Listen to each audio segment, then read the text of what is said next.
So welcome everyone to the regular meeting of the Upper Canada District School Board, June 20th, 2012.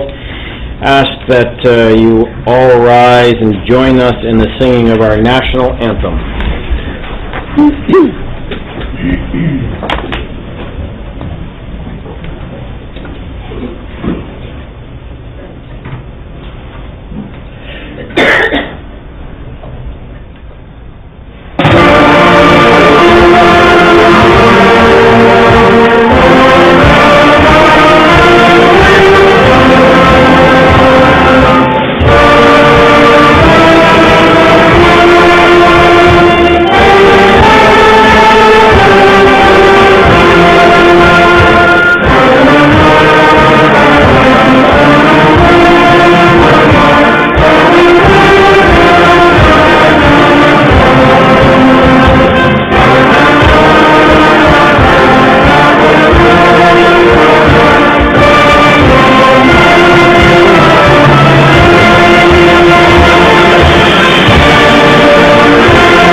Thank you, everyone.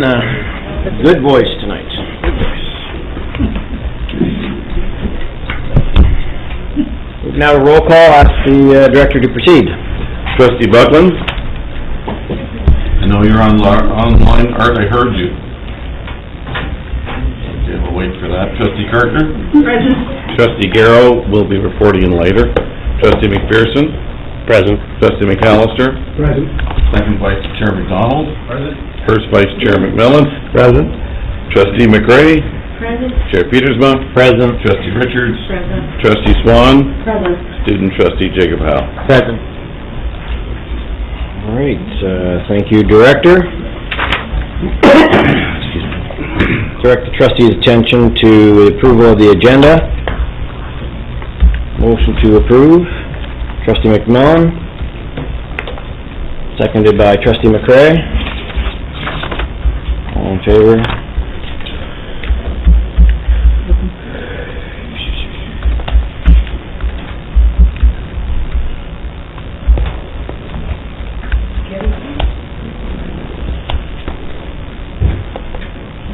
Okay, that passes. Declarations of conflict of interest. Trustee McAllister. I would declare a conflict of interest with regard to item number 9. Thank you, Trustee McAllister.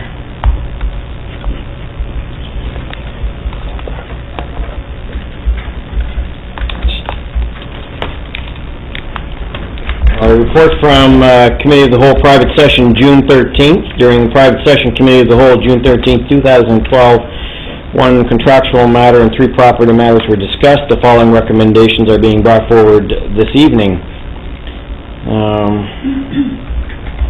First one regarding our interest in elementary school, Laurier Carrier. Motion to decline any interest. Moved by Trustee McDonald, seconded by Trustee McMillan.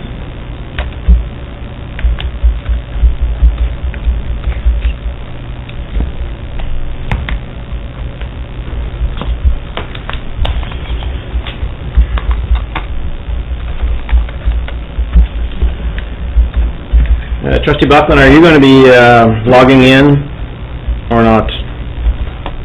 Or you joined us? Okay, treasurer report not taken. All right, now moving on to the next item from private session. Upper Canada District School Board desire to dispose of Memorial Park as surplus to its needs. Moved by Trustee McAllister, seconded by Trustee Swan. All in favor?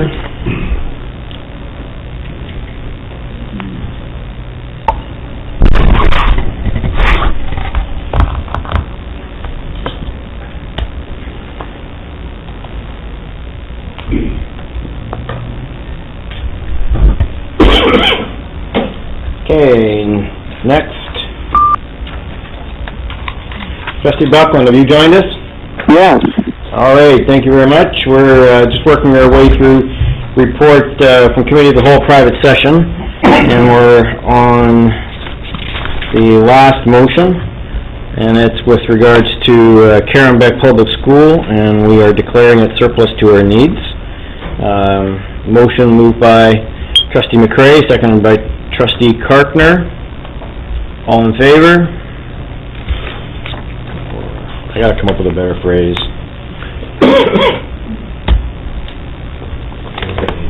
Survivor, please cast your vote. Please cast your vote. That's good.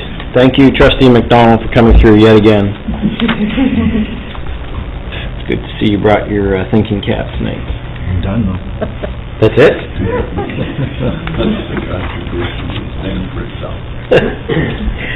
Okay, that concludes the report from Committee of the Whole private session June 13th, but we're not done yet with private sessions. Report from Committee of the Whole special meeting private session from June 20th tonight, 2012. During private session, Committee of the Whole special meeting this evening, one contractual matter and one property matter were discussed, and we have two recommendations being brought forward, both with regards to properties in Russell. The first motion moved by Trustee McDonald, seconded by Trustee Swan, that the Upper Canada District School Board declare lots 22 and 23 on registered plan A.L. McNaughton 1908 in the Township of Russell in the County of Russell in the Province of Ontario as per reference plan 50R 5049 surplus to its needs. What was the phrase again? Please cast your vote. Please cast your votes.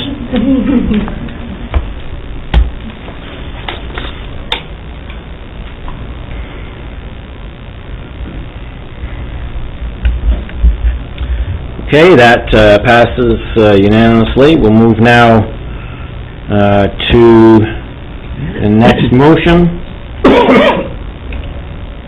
Moved by Trustee McMillan, seconded by Trustee Richards, that the Upper Canada District School Board approve the sale of lots 22 and 23 on registered plan A.L. McNaughton 1908 in the Township of Russell, in the County of Russell, in the Province of Ontario as per plan 50R-5049 upon final approval of the severance application. Please cast your vote.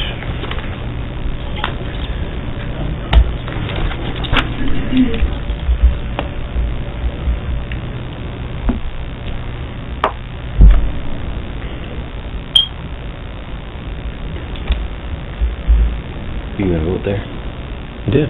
Oh. I don't want to vote. It's okay, that passes with one abstention by Trustee Karkner.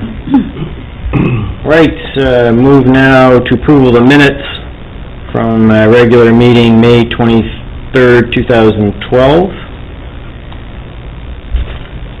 Any errors or omissions? Trustee Karkner, are you moving acceptance? Seconded by Trustee McDonald, that the minutes of the regular board meeting May 23rd, 2012 be approved and verified correct.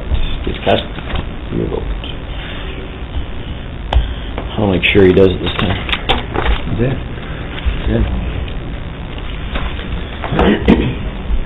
All right. That passes with one abstention by Trustee McPherson. Okay. This evening we have the opportunity to recognize a number of people who have made significant contributions to the board, not only in this past year but in years past. And we value greatly all those that take time to put in the extra effort or volunteer. So it's a great privilege to be able to, this evening, kick off the presentation of a new award. Director, are you going to introduce this, or do you want me to go straight to Superintendent Edwards? No, I'll say a few words after Superintendent. Okay. This evening we are introducing the Trustee Ted Kennedy Legacy Awards, and I'm going to invite Susan Edwards to speak to this. The floor is yours. Yes, thank you, Chairman Peterson, and trustees. On behalf of Superintendent David Coombs, who was instrumental in creating and establishing this award, I'd like to introduce the inaugural Ted Kennedy Legacy Award. This award is in recognition of the elementary and the secondary schools that have raised the most money per student during the Terry Fox Run that takes place every September across our board. This award has been created and is in honor of Superintendent Ted Kennedy, who was both instrumental and absolutely inspirational in promoting the Terry Fox School Run. Many of you, or some of you around the table, maybe remember about this time of year in June of 2006, Ted introduced this idea of the Terry Fox Staff Challenge. And in September of 2006, you can see a large geographic board up there, Ted's vision of a run that would take place that would touch upon each of our borders within Upper Canada started. Since then, many staff have participated, as witnessed at the back here. You'll see signatures on the paddles over the years since 2006 of all the staff who have participated in the run. And many have their own very special Ted moments, or Ted and Luke moments, or Ted and Elsie moments, because often he was accompanied by his dogs at various places along the route. Just like to share one small story tonight, and it's a story of the very first run, which started at Pakenham at 6 a.m. in the morning. And Director David Thomas and Charlotte will remember this run very well. It began at 6 a.m. in Pakenham, and as you all know and participated, the Terry Fox Run is not a race. But try to tell that to David and Charlotte. It's not a race, and I don't think the director has yet forgotten that Charlotte finished ahead of him on that first leg of the first run. And I also know that Charlotte never misses an opportunity to remind David of that. And so that's just one of so many special moments we've had over the years. Year after year, Ted would organize the staff challenge and run to coincide with the Terry Fox Foundation runs. And begins the second week of school, and as I said earlier, it touches on each of our borders and crisscrosses between 500 and 800 kilometers of trails and roads within the Upper Canada District School Board borders.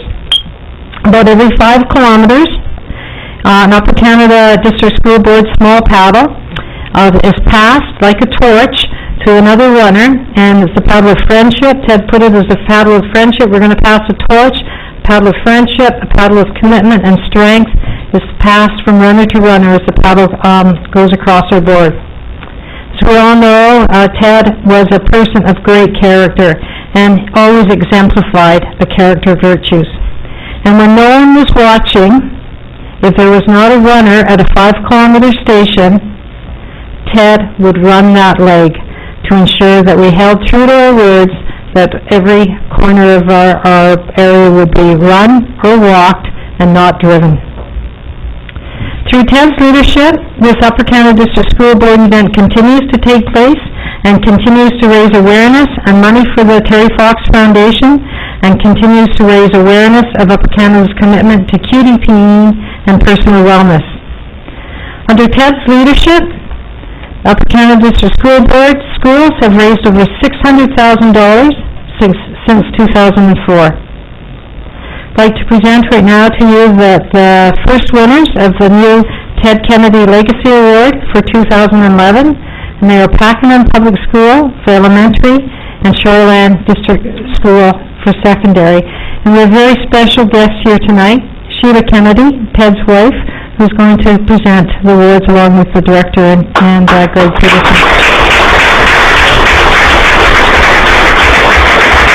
I've asked Ron Ferguson and Angela Grandy to come up.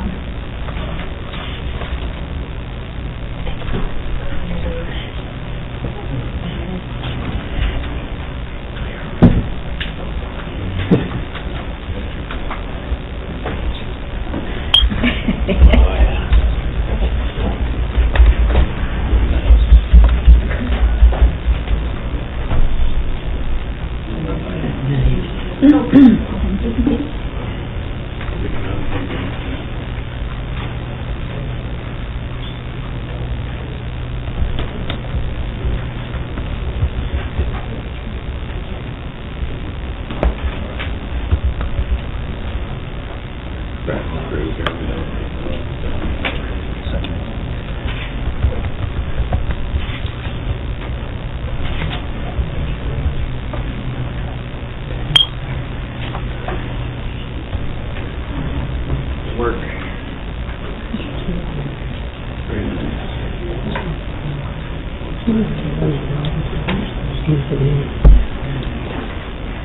yeah.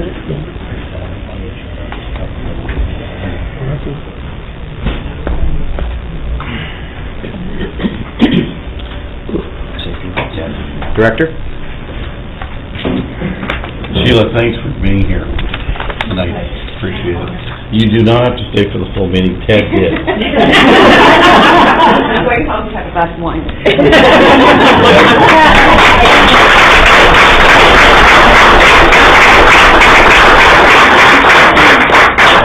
I want to correct the record. The run one day, I was sitting down with Ted in his office in Cornwall, and it was the 10th anniversary of our board. David, you may remember this, but we were very, very concerned that the 4 legacy boards were starting to come together, and we wanted to have something that would bind them together. And I said it would be really neat if we had a Terry Fox run go on simultaneously at every school at the same time, and we could do something with it. Ted said, why would we do that? Why don't we just start a run and run around the whole perimeter of the board, and it'll symbolize the board coming together, 10th anniversary, and we'll do it every single year. I said, great idea, Ted, get it started. And I want you to understand that those 2 weeks of running started at different corners of our board, and I'd meet Ted the very first run, and we'd start at 6 o'clock in the morning one time from way down near St. Lawrence in Cornwall, up in Pakenham, in Gann one time, then we did the whole board. But what Ted would do is, the superintendents know this around, the first 2 weeks of school are a very difficult time, and Ted is doing the running. He's got his phone and he's got his dogs with him in the car because they were looking after, he and his wife were involved in the dog program that helped create dogs that were going to support people later through care. And there's Ted on the phone, staffing his schools, meeting with people, and it was just amazing how he used the technology and a good sense of humor. And so one time I had to talk with him, and we were going on it for quite a bit. He said, would you just get out here? We'll just do it together while we're running. I said, what? And so just up behind Smith Falls, going down to a corner near Walford, what happened was 2 runners didn't show up, and Ted says, David, it's your turn. And he was in the van making calls, and I ran the 5K bop, and then we met. And it was just a symbol, just a person who really, really cared about our board, and made every student feel a part of it. And the final piece, I know that the trustees who had a chance to work with him on the Safe Schools, and particularly Expulsions Committee, he treated everyone with dignity and respect and class, and that he was able to deal with very difficult subjects, but everyone kept their humanity and their dignity. And I think that was probably one of his greatest strengths, to deal with a very difficult situation, but not allow the situation to control, but that level heads, common sense, good judgment, and a real sense of generosity be a part of what they were doing. So we miss Ted, but it was certainly what fabulous is to see his wife here tonight, and that his legacy will go on in our board. So thank you. All right, thank you, and congratulations to both Pakenham and Charlene. That's a great honor to be the first recipients of this new award. Moving now to the Director's Extra Mile Award, and tonight's presentation is very special award to a young man that many of us have come to know quite well, know his story, and gone through listening to him talk about it, and sort of get a sense of some of the emotions that he's gone through in dealing with his sister's untimely death. So it's a great honor to ask Director Thomas to present tonight's Extra Mile Award. I guess I'll have to do it from here so that our people who are watching this from all over, anyone around the world can watch this. My mother in London, Ontario is watching, so she'll have some sort of comment about tonight's activities. It's my privilege to give the Director's Extra Mile Award out to a young man who we both share the last name. However, we're not family, but if I could pick a son, I'd pick him to be my son. I will say a few more. Give me a little more. We have made, as a board, a commitment to high-performance schools, that our schools are going to be uncompromisingly good schools where parents would choose to send their kids. We've also, and our trustees know this, that we debate things thoroughly and we go at it, but we also are physically well-managed. This is a physically responsible organization with a balanced budget. And people want to know that, taxpayers. But they also have to know that at the heart of this beautiful organization is love. Is a commitment to every single person that comes in our doors will be met with rigorous care. We know that to get to the 90%, which is this huge goal that we have to have the highest graduation rate in North America, that we probably have some tremendous work ahead of us. Recently at a meeting, our Vice Chair McMillan said, the next 5% are going to be our toughest 5%. Because those are going to be kids who have proven over a long period of time that they're struggling. Some of the kids may be struggling with anxiety disorders that started in grade 1 and grade 2. And perhaps they see the world from a different angle. I had the chance and the opportunity to see this young man make presentations to schools across our board. I believe every school in Ontario, if not Canada, should hear this unique presentation and the sharing of not only the intellectual part of dealing with the coming to grips with a sister's suicide, but both the emotional, intellectual, and spiritual part of that journey. It's shared by Mr. Thomas in such a wonderful way that every single person leaves there, and because you listen to him, you became a better person. Whether you were 14 or perhaps 55. When you were listening, you know that moment that this young man brought you into his circle of influence, into his heart, and said, you can be better if you're prepared to listen. We thank you for helping us with mental health issues. We thank you for the way you're presenting, and we think we're becoming a better board because you've made us our friends, and we've made you our friend. Thank you.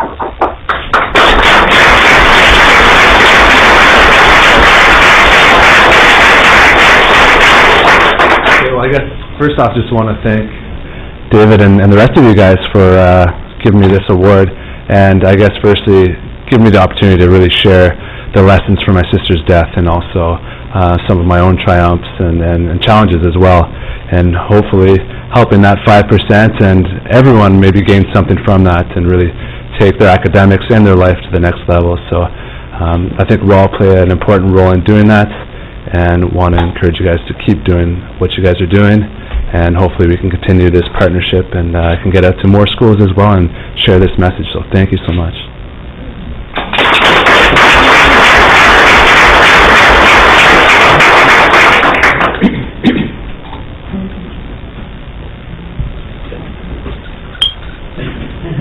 Nothing comes from me either.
Okay,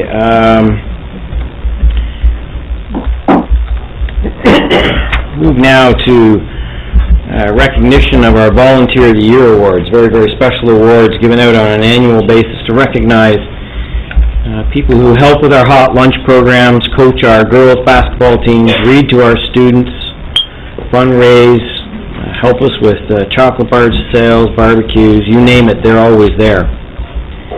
Volunteers make our schools far richer places, chiefly for our students to learn, but also far richer places for our staff to work. Tonight we honor some of the finest volunteers in our system. With this year we have four winners, one from each region, Capital, Rideau, and Gateway and St. Lawrence.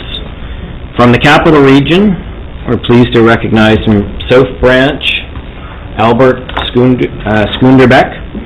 From Maxville Public School, Kim Romanek. From St. Lawrence region, Centennial 67, Lisa Siegel. And tonight, from Stewart School, Ann Sheffins from the Rideau region was unable to join us. I would like now to introduce principals to recognize and introduce our winners, and I'd like to first invite Principal John Gow to introduce our Capital Region winner.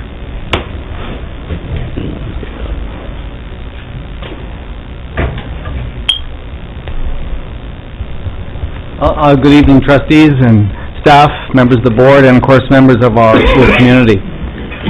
It's really my pleasure to introduce to you Albert Skunderbeek as Volunteer of the Year.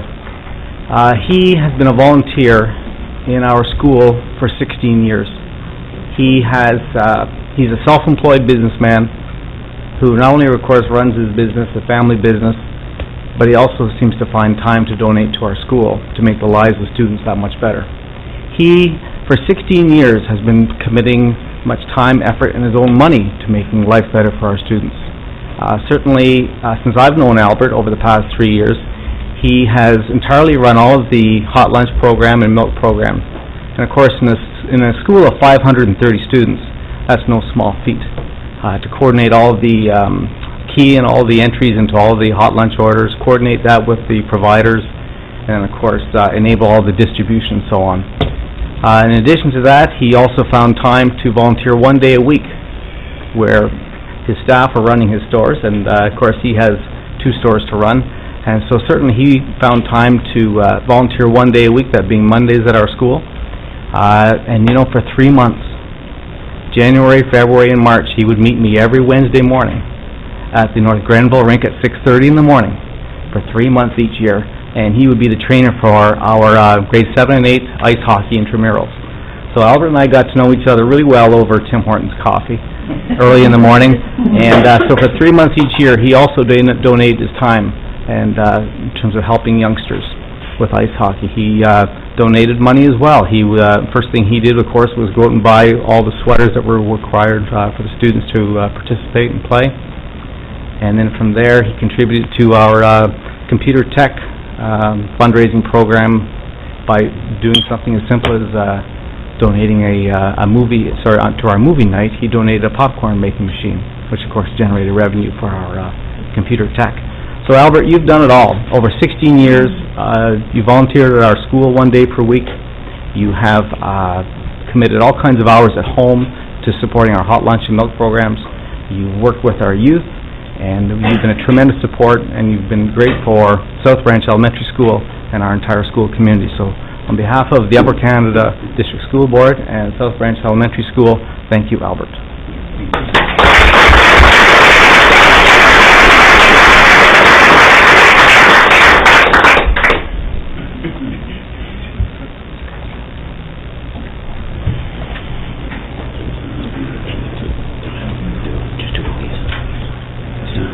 Lisa, you want...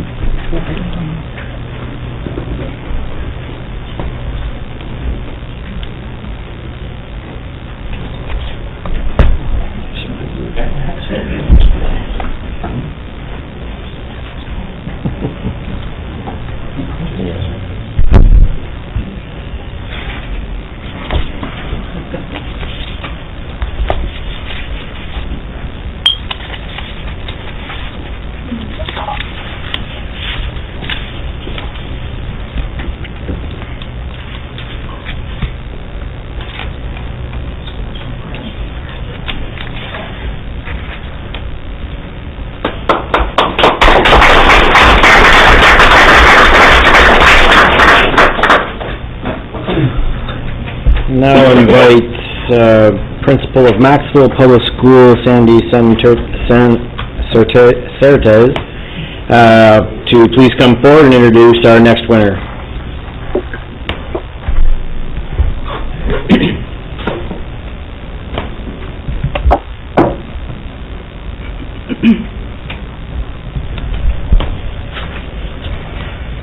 It gives me great pleasure to introduce Kim Romanek from Maxville, and we have had many volunteers over the years and people get together, but lately it's been difficult in the last 3 years to get someone to come the distance. We have a small village, and our main volunteer sort of had a great deal of difficulty and had to go back to work. I'm going to read to you what I have written because I think it pays a better tribute than my just speaking. When someone gives stellar efforts while facing a heavy personal schedule and family challenges, and believe me, if you knew Kim's story, she certainly has a great deal to deal with. It's just an honor and a privilege to acknowledge a volunteer who has stepped far beyond the readily recognized parameters of volunteerism. Kim has a heart that is able to extend to so many people and situations. Throughout the past few years, she has been extending her time and talents to so many areas of our school, baking, cooking, supervising, handling food orders, and spending countless hours and days organizing the paperwork and monies for the lunches. She just doesn't bake, though, when we have a bake sale. She comes in with dozens, and I mean dozens of big plates of cupcakes, cookies and candy, all beautifully decorated. You would think that a caterer had brought them in. Presented with special plates and serving trays, not to mention that she's also a really fabulous baker. And everything she does is just absolutely delicious. Kim has a full life with many family challenges, and she really doesn't have time to volunteer, and that's an absolutely true statement. But she does anyway. She makes the time, she extends her reach, she organizes her time tightly because she truly gets the needs the school has and steps up to the plate. She is steadfast, dedicated, extremely conscientious, organized, committed, and very dependable. Every task is handled with a finely tuned work ethic, with care, and very importantly, with high accountability. Her honesty, accuracy, productivity, and reliability are truly exceptional. We truly appreciate, value, and honor all that Kim does. Words cannot truly paint the true picture of what she has done for our school. But one scenario does come to mind, and it's very representative of Kim. We have a food bank at our school and a clothing cupboard because we have many needy families in the area, and to go to somewhere like Alexandria, and if you don't have a car, is very difficult. So we just opened a food bank. And at Christmas time, I found out, and not from Kim telling me, that Kim requested that her family not give her gifts, and instead make donations to the food bank and the Christmas baskets, because at Christmas time we do give out baskets to needy families. Sure enough, soon after that I found this out, Kim appeared at the school with many boxes of food staples for the food pantry. Not only at Christmas time, but she has kept this up through the year. I would come into my office and there are big bags with cookies and staples and canned goods. Kim is a very modest, self-effacing person who is just always there when we need her. I know absolutely that she has done many more things for the school than we actually know about, because she doesn't say a word, she doesn't put herself forward. I remember someone needing a ride somewhere, and suddenly that person had a ride and Kim was going. She just is so quiet. Sometimes I have to find her and drag her out and thank her for everything. She's a continuous support for our school, and for many of the activities, as I said, she supervises, she's in the gym, she washes dishes when they're left in the sink after we've had a meeting. I would say that I know she loves our students. She supports our staff, and she supports our parents and community. It's amazing how one person can extend her generosity, caring, and commitment to so many people. Kim does all of that and continues on in her quiet, humble way when we need her. I just want to thank you, Kim. You're just what we need, and you're exceptional in your service, and it's truly appreciated by the Upper Canada Board and certainly by our school. Thank you so very, very much.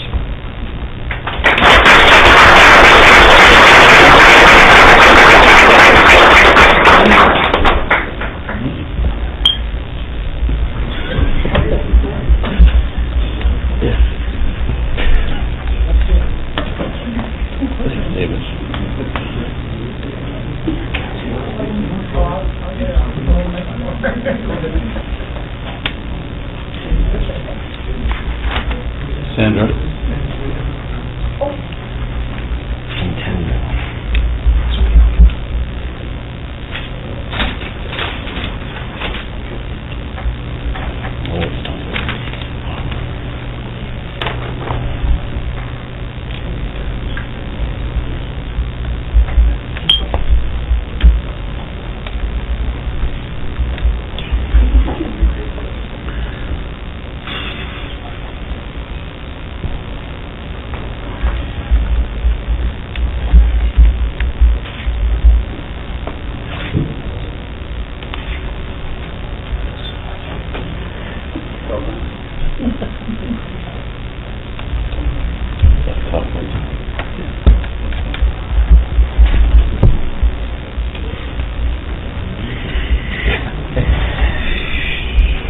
All right, now invite Principal Joanne Smith to, from Centennial 67.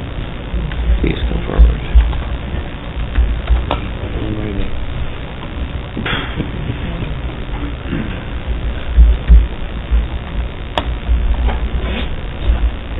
Good evening, trustees, staff, and guests. It's my honor to introduce tonight Lisa Siegel. Lisa, I can honestly say that I've known Lisa for a long time, and that's not an understatement at all, because Lisa was a student at Kemptville Public School when I taught there in the early 80s, so that's quite a while ago. Needless to say, I could see at that point that Lisa was a very caring young lady who comes from a very, very strong family. Her family is here tonight, actually. Mr. and Mrs. Pittman from Kemptville have come to honor her, and we see them often at our school for her children who also attend Centennial School. Her daughter, Angeline, has been just a recent graduate. She graduated from grade 6 last year from Centennial, and her son, Jonathan, currently goes to Centennial. Her husband, as well, is also a volunteer at her school, so it's a well-known family. But I know that Lisa's jobs around the school are very appreciated, and there are many letters that were sent in appreciation of her work. And one of those is from her friend Leslie Kingston, who's also here tonight. So Lisa has a great fan club. But needless to say, Lisa's a very humble person. She's one of those people that you just call on when you need someone, and you need someone to be there. It wouldn't matter what it was, I could just call on Lisa, because she would chip in at any moment. One of her biggest jobs is on the school council. She's been on our school council for 9 years, and she currently, I've only been there 5, so I came to know her again as a young woman with a family, which is a very nice thing to do. When I walked into the school, to know that one of my former students was there, there was such a caring atmosphere, and I knew that it was a very strong school council from the very moment that I walked in there, and partly because of Lisa's role. Right now, in fact, she is on the executive, and she holds the role of treasurer. But Lisa's jobs go way beyond that, and I'm going to give you just a few of them, but there are many. One of the main ones, of course, is the school council. But with that being said, one of the others that she does is each year our children go skating at the local Spencerville Arena, and Lisa's very active in the arena, I know, from community work as well. But one of Lisa's hobbies, I guess, or passions is skating. I know her daughter Angeline is very prominent in skating and does very well. So Lisa collects skates and helmets, and every year she would let us borrow those. And her collection's become quite big, and this year she said to me, you know, I think it's time that I gave you the skates and the helmet for the school. Because again, she comes in, she sizes all the children that need helmets and the skates ahead of time, and she had been storing them on her own up to this point. And this year she even solicited donations from agencies to help out for those that we needed. If there were more needed, then she gathered those. So again, just a real passion for that. The other thing that she's really popular with in our school is after EQAO assessments in grade 3 and grade 6, the students look forward to Sundays, ice cream Sundays. And I don't just mean a little dish with vanilla ice cream in it, I mean Sundays with all the toppings, be it wiggly worms or sprinkles or strawberries or whipped cream. There's a smorgasbord of things that they get to put on those ice cream Sundays as a celebration after the assessments. And that's really popular, of course, with the kiddies that go through that. The other thing that Lisa stepped up to, this is the way that she does things. We've had an annual grandparent dinner every year in Spencerville, and Lisa Swan, our trustee, has been attending those in the last couple of years. And it's a great community effort. Community money is gathered, and the meal is put on by volunteers that have been there for a long time, and parents. And the children from grade 4, 5, and 6 all partake. But the interesting part is, of course, they invite their grandparent. And it goes on, they're able to go for grades 4, 5, and 6, and they do a little performance at the annual dinner. And this year was our 42nd. But Lisa's role this year was, all the committee members had graduated with their children last year. So here we were, wanting to put on the annual dinner, but we didn't have a committee. Well, I brought this forward to school council, and right away, Lisa was one of the first people that said, we can't let this go. It has to happen. So she made it happen, and that's just so true of Lisa's passion for students and for the community. And it's really an honor to know her and to, in her humble way, just to be there for everything that we need. She's always right there and saying, is there anything that you need that we could do beyond what she does already? So it's a great honor, Lisa, and on behalf of the Upper Canada School Board and Centennial School, I know the staff and the students truly appreciate all of your work, and it's a great honor to honor that today.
That concludes our ceremony this evening. I want to thank all the people that came tonight to participate in our Volunteer of the Year awards, especially the principals and recipients. But I also want to recognize the staff and friends and family that came to show their support and for tonight's recipients. I think that's a true vote of how valuable you are to your communities, and so thank you very much, and thanks to the principals for taking time to recognize those were very heartfelt stories, and I think we all wish that we had volunteers like that plenty in all of our schools. Thank you.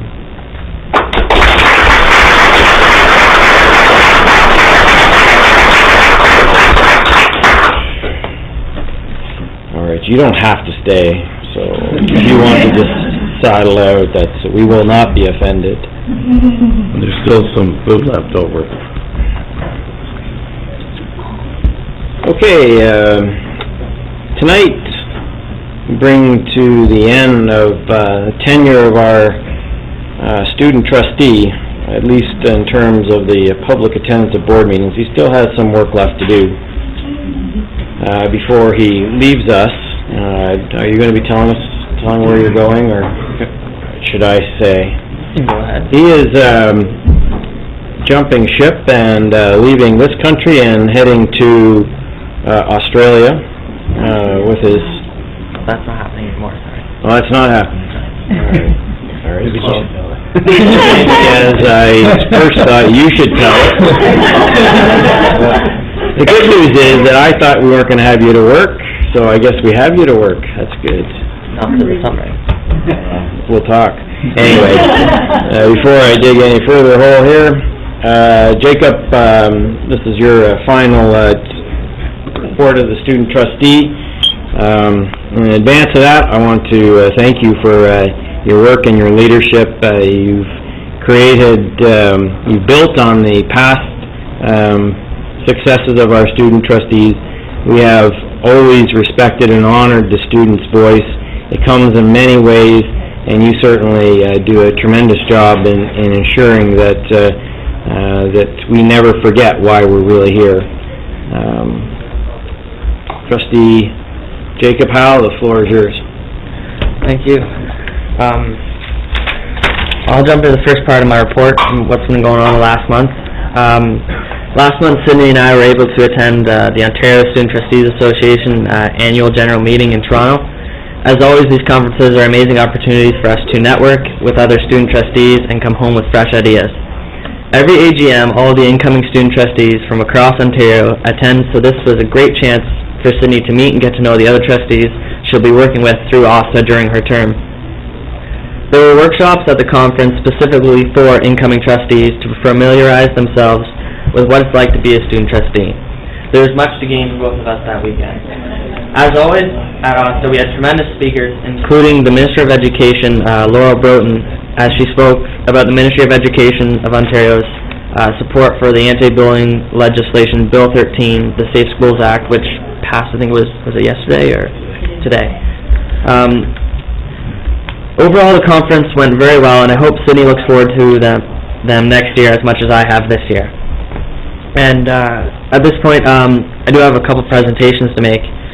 The student trustee protege this year, Kaylee Kennedy, she's been so committed and dedicated to our student senate, and she's a valuable member of our team. And I just want to show our appreciation from the board to her for all of her hard work with the student senate. Kaylee, could you come up here and get something for you?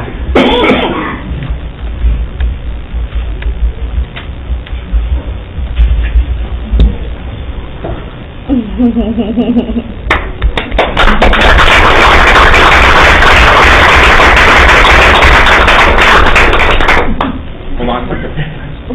Well, there you go. Yeah, come on.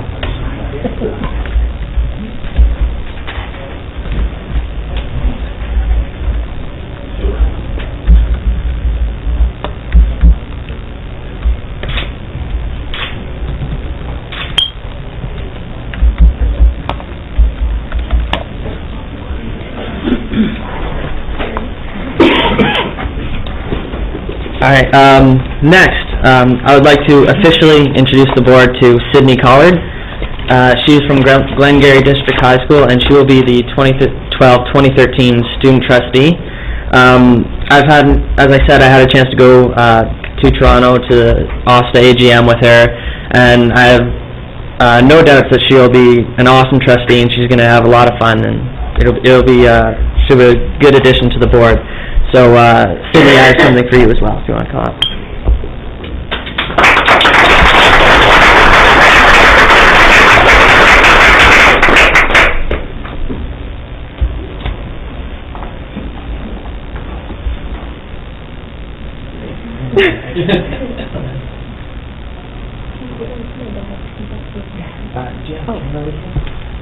Grab Mark. Mark.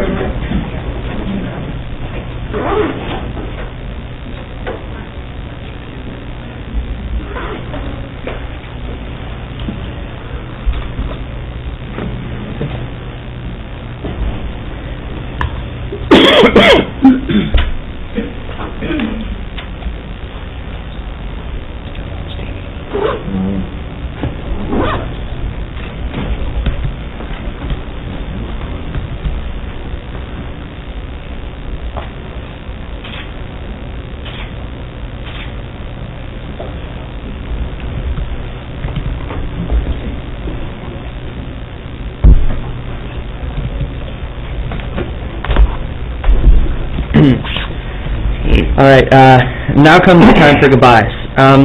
I'd like to thank everyone at this board table, the trustees, the chairman, the director, for being so welcoming and inviting of the student voice through myself and our student senate. All of you have been so helpful if I've ever had questions or been unsure about anything.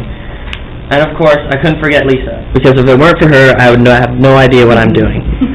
She works tirelessly to make sure we're all on track and has been instrumental in our success at our student senate meetings.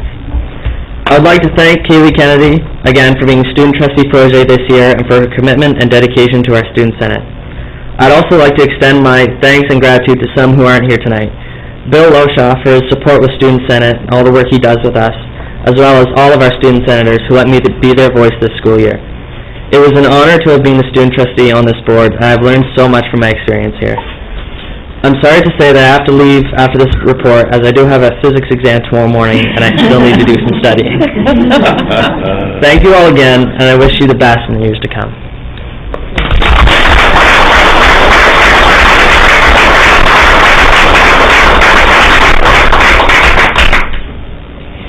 Trustee McMillan? Jacob, many times I have spoken about you at this table. I have told everyone how proud I am to have had the opportunity to work with you, not only here at this table, but at Student Senate. You are a young man that we all admire. I feel very privileged to have had the opportunity to get to know you. And you will be sadly missed, but we wish you the very, very best. And thank you for being a part of us. Thank you. Well, we have a little presentation of our own to give you, and hopefully this helps you on your further endeavors. So I'd like to invite you up. Director, you join me.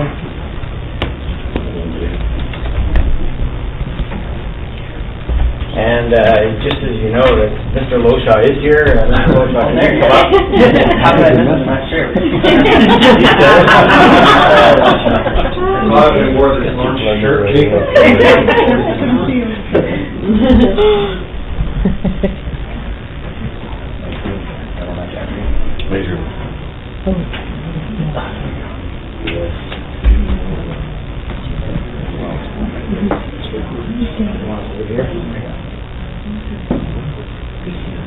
Madeline.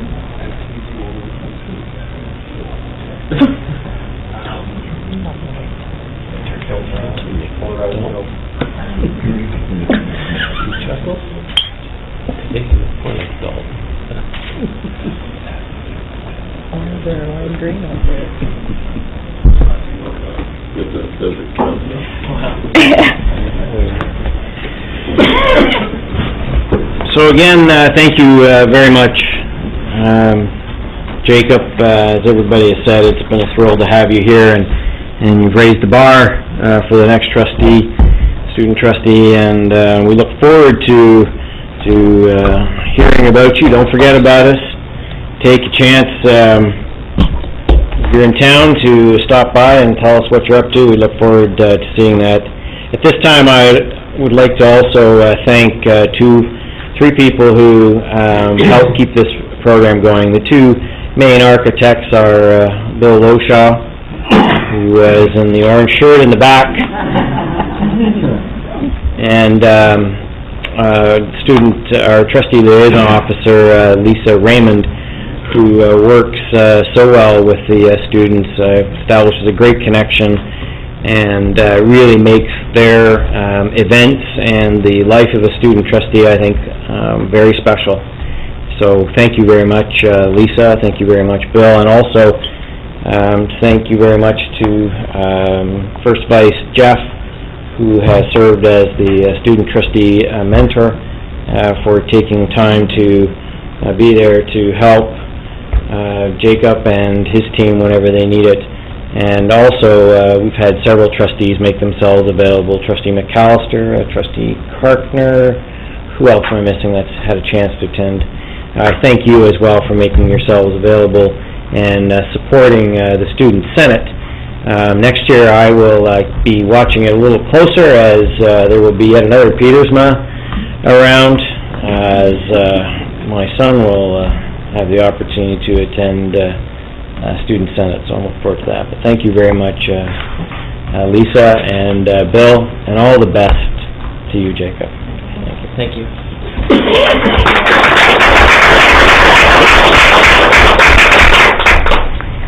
Okay. Now moving on to Living Well, Crew Charter number 18, W18. We have an update this evening, and I'd like to turn the floor over to the trustees' representative on this committee, Trustee McAllister. Thank you very much, Chair. I'm particularly pleased to have been involved and associated with this charter initiative by the board. And the purpose of the charter is twofold. One is to bring awareness of child and mental health issues to the forefront in our schools, and two, to reduce the stigma of mental health issues that face many students in our classrooms today. If nothing else, schools should be a safe place where students can grow, live, and develop without fear and negative judgment of their features, language, religion, color, gender, or sexuality. Unfortunately, the school is an extension of our larger society. We cannot control everything, but we can raise awareness, which in turn will make schools a safer, more inclusive, and more comfortable spot for all our students. The committee has done a great deal of work this year. There is a plan in place, and Alan, and Superintendent Allen, I would ask you to bring the board up to speed on the work of the committee.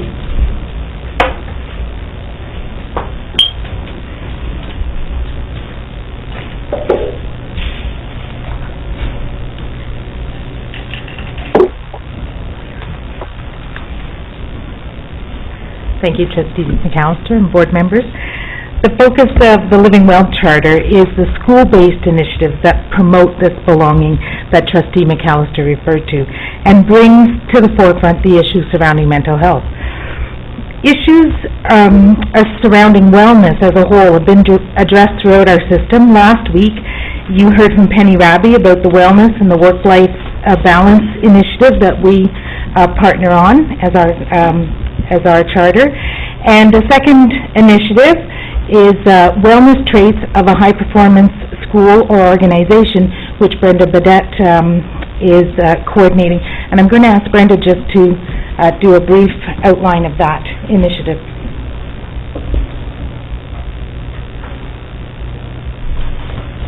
Thank you, Superintendent Allen.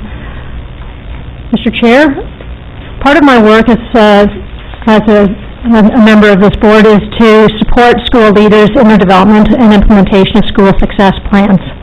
In this work, school leaders access the tools and resources that are within the framework. Over the past year, I've been working with school leaders and other key individuals. Together we've been reviewing and updating the tools within the framework so that they reflect our best thinking as we move towards improving student learning. As we were reviewing the 11 traits of a high-performance, quality daily physical activity, physical education school, we recognized that while this did focus on one aspect of wellness, it did not capture all of the elements that should be considered. From that discussion, we deliberated on about the lenses that we should be using, and decided that we should probably be looking at wellness from the perspective of personal wellness, organizational wellness, as well as comprehensive worksite wellness. I think that all of you have a copy of the two pieces of work that I'm referring to. So the first one is a single page, which refers to the 11 traits, which was the piece that was in the framework, and the booklet is the piece that is currently in draft format that we've been working on this year. We also recognize that we need to be considering the audience in which we're speaking of or going to be working with. So the audiences that we want to take into consideration with students, parents, and staff. And how would they be reviewing these traits, and how would they be reviewing or looking at the lenses that we have established?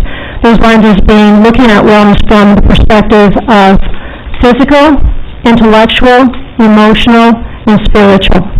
And to ensure that we're looking at these aspects of wellness from a similar or common lens, we came up with definitions for each and what the look-fors would be.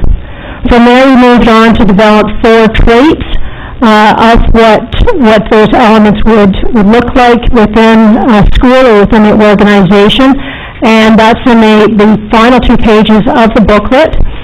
And from there, we're going to be further developing that so that we're putting the filters on that if I was a student and I'm looking at the wellness traits, what would be the considerations or the questions that I would be the ways that I would be looking at the information, so that when we're gathering information from students, we're sure that we have their voice, we're sure that we're taking into consideration staff wellness as well as our overall school wellness. Yep.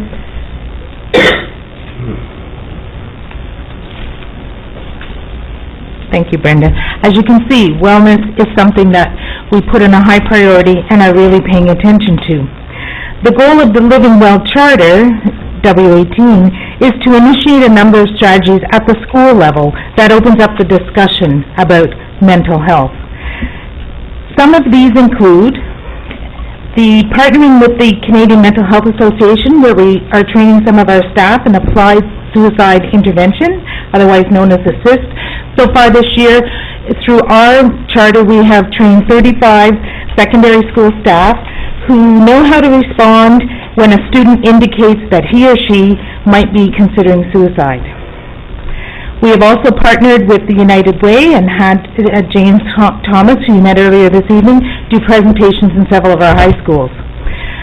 We partner as well with Dr. Darcy Santor from the University of Ottawa, who's working with several of our grade 7 to 12 schools.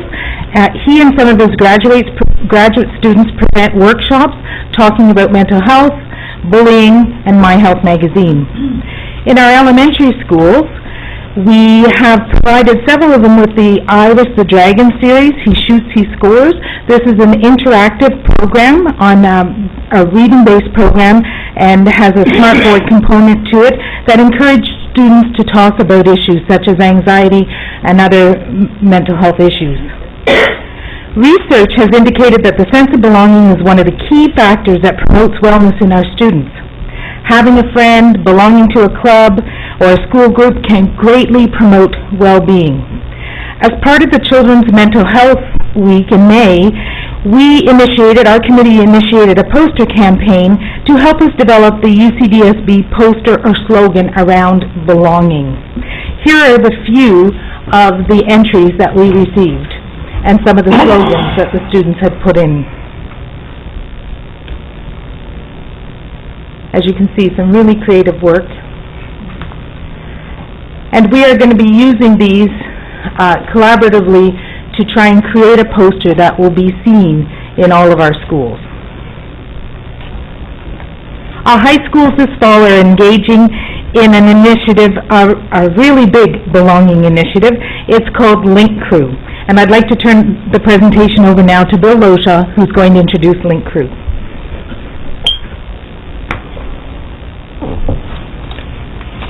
Thank you, Val. Good evening, everyone. I have the pleasure of sharing some information about a program called Link Crew, and I'm not going to spend a long time sharing information with you because we always talk about the importance of the student voice, and we're very fortunate this evening in that we have 4 students from North Grenville who are here to help us out. We have Kennedy and Adam, Owen and Taylor. Welcome. We also have Jen Murdoch, who is here, and Jen is the student success teacher from North Grenville District High School. Leaders for us at this point in time with regard to the implementation of Link Crew. So perhaps some of you, but not all of you, know what Link Crew is. And tonight, folks, you are going to get a sense of what it is, and we're going to present information to you in a rather non-traditional way. We understand that Chair Petersman is not necessarily a big fan of PowerPoints, and so we're not going to share a PowerPoint, but we are going to share information with you, all in the spirit of fun. And so, just briefly, Link Crew is a student transition program whereby grade 12 students take on leadership roles. They take a leadership course, and through that they have a wonderful opportunity of developing their own capacity with regard to leadership.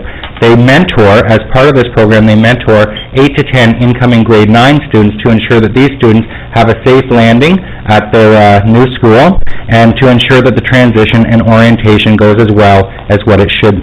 I should mention, it is a program that extends far beyond transitions and orientations. It's a program that develops a deep sense of belonging for all. And it's just wonderful to hear the students talk about their experience with Link Crew. They speak about it with tremendous pride, with tremendous ownership, and Jen Murdoch, one of the Link Crew coordinators at North Grenville, talks about Link Crew with great enthusiasm, and you're going to hear that tonight as well. It's important that we, as Trustee McAllister said this evening, that we create places that are safe in order for our students to learn. And I believe that Link Crew is a program that will do just that. We know that if students are going to achieve and be successful, then we do need to create a sense of safety. We need to share the appropriate information, ensure that there is a connection in place for all students.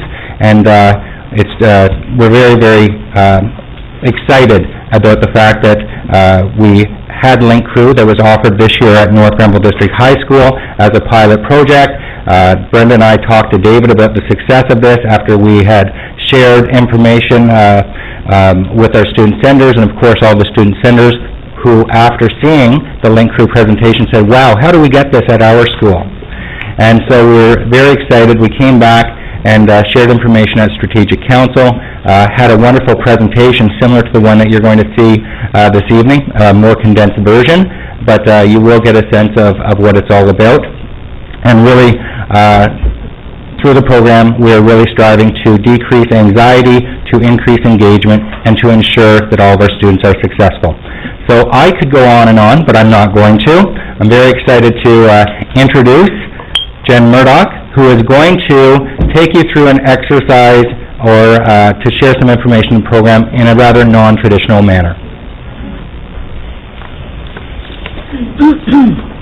And folks at the back, by all means, feel free to join us if you would like to. All right, we're going to get started. Everyone, you are now entering into grade 9. So think back when you're about to enter into high school. It's really exciting, right? It's kind of scary.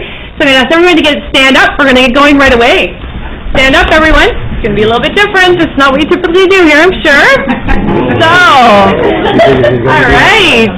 And I'm going to ask my students over with you to join in. You can right in there. Yep, awesome. So, welcome, class of 2016. Welcome to the Upper Canada District School Board High School. This is your orientation. We're going to get started right away. So I'm going to ask you to put your arms up and stretch. Oh, that's good. Nice big stretch. That's awesome. Arms down. Feels good. We're going to get started. We're going to ask everyone to turn to your right. Everyone turn to your right. Yeah, turn to your right. Stretch your hands out to that person in front of you. Stretch your hands out if you can stretch out to that person. No. You have to maybe move our line down a bit. Stretch it. Hey, give that person a nice little shoulder rub there. Nice shoulder rub, right?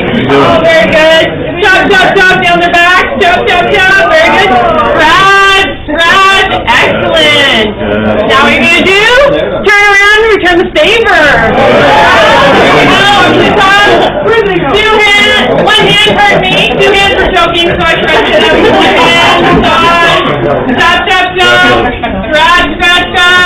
No lower, we don't do that. Oh, very good. Stay standing. Upper Canada District School Board sport, we're about success. It's all about success, and coming into high school, we want our grade 9s to have lots of success. So right away, we're going to put you to a little bit of a test, all right? So, clapping, right? We've all clapped. We've done a lot tonight. So I'm going to ask you to clap on go. I'm going to say 1, 2, 3, go, and when I say go, you're going to clap. So 1, 2, 3, go. Oh, very good. We're about success here. That was awesome. But we want perfect. We want 100% success. So we're going to do it one more time just to make sure everyone's awake, everyone's with us. 1, 2, 3, go! Very, very good. One last time, just make sure we've got it down pat perfectly. 1, 2, 3, go! Excellent. You guys are awesome. Next, we're going to play a little game. This game is called Simon Says. How many people play Simon Says? Few. Excellent. That's really good. Now, this is like boardroom rules, okay? So in this group, Simon Says, we're going to, you flinch, you move, you're down. Like, there's no, there's no cheating here.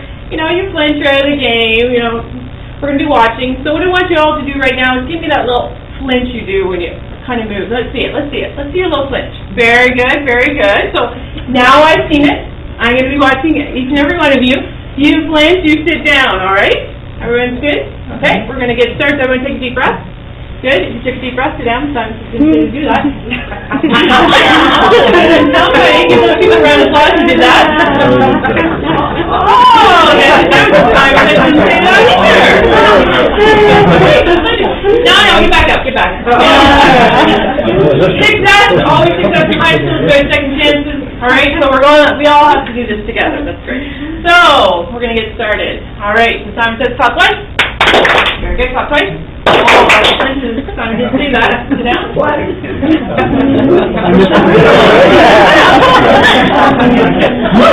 I think I like mine the better. A lot of people out there, all right. Clap twice. Oh, a few more. Sit down. Great. So, Simon says clap once. Very good. Simon says clap twice. Very good. Simon says touch your nose. Very good. Simon says touch your ear. Anyone go anywhere else other than the ear? Oh, and I you. Sit down. Very good. Very good. Excellent. So turn your right. If you did, sit down. Simon didn't say to do that. Very good. So Simon says put your hands in the air. Put them down. Sit down. You're not first. Oh, Simon says put your hands down. Very good. Simon says hop once. Very good. Simon says hop twice. Simon says jump in the air. Come down. No. Very good. Thanks very much. Good job.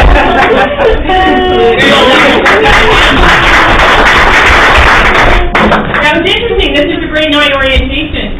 And as I come into the room or as we start our activities, it was really interesting to watch your faces, right? You're like, ooh, what's going on here? I thought I was entering into high school. You are. You're entering into Upper Canada District School, high school. And this is what we're about. We're about challenging you a little bit, getting you out of your comfort zone, and just making you stretch a little bit. And by the end of this orientation today, you're going to learn what our goals were. And you're going to go, oh, and you're going to know that, oh, they wanted me to meet some new people. And I did that over the last 4 hours of this orientation with Link Crew did. You're going to say, oh, they wanted me to meet my old friends, reconnect. And I did that. I got to see some people I hadn't seen all summer. So you say, oh, they wanted me to learn about the campus and the school and where to find things, where to find the people that help me be successful in the school. You'll figure that out.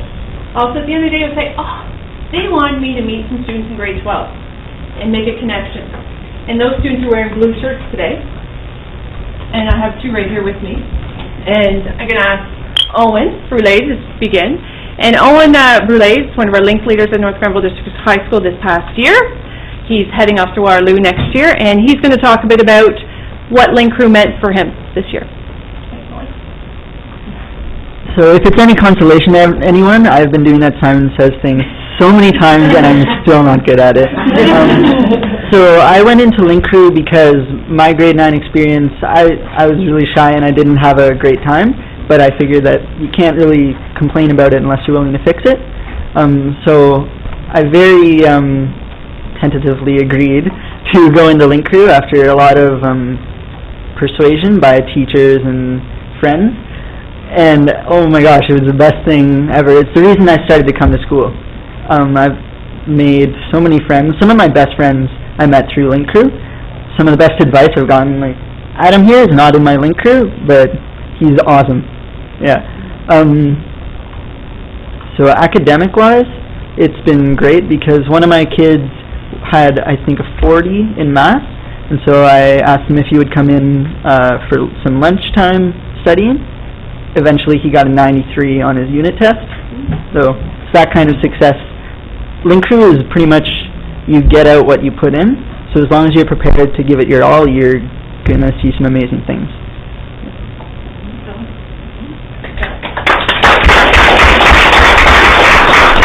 I also brought Taylor Aiken, grade 12 student, who's heading off to Wilfrid Laurier next year, and she's been one of our Link leaders this year at North Grenville.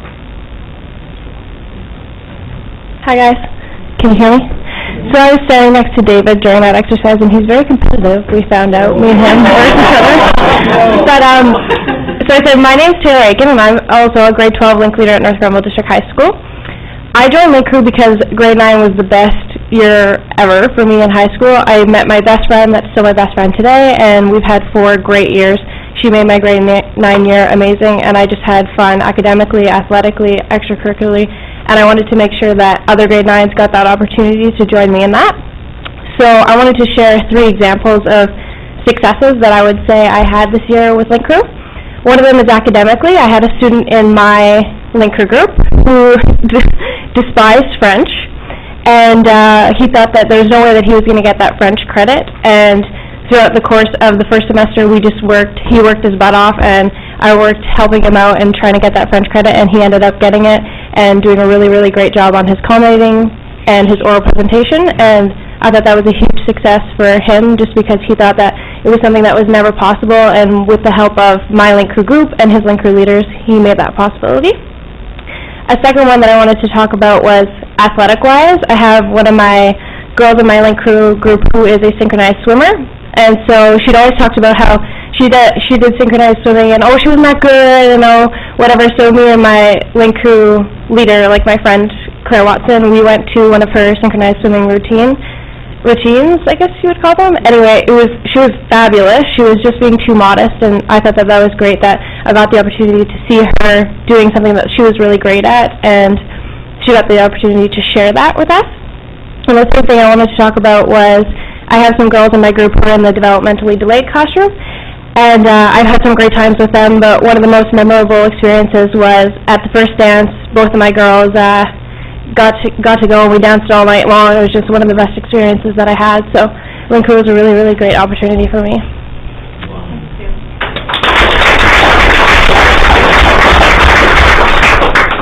And another fabulous thing about Link Crew is what happens with the grade 9. So we've done some presentations over the last few months. We've brought various grade 9s with us to do the presentations. Again, today we brought 2 different grade 9s. Again, who are willing to stand up and talk about their experience. I think it just takes great courage to do this. And I'm really excited to introduce you to Kennedy Cook, grade 9 student at North Grenville District High School. Okay, so my experience was like one of the awesomest things that you could go through for grade 9. Going into high school is like really scary because you like don't know what to expect. And like I didn't know anything, like I didn't know where to go. So at the orientation, we all like ended up in the gym, and then we found our groups, and they brought us up to our own room, and then they helped us figure out what our courses were, and it was just, we got to know them, and like now I can say that I am like 100% I can trust them 100%. Like I go to one of my Link Crew leaders for everything. I talk to her about everything. I can text her, go up to her, ask her anything, and she's there for me all the time.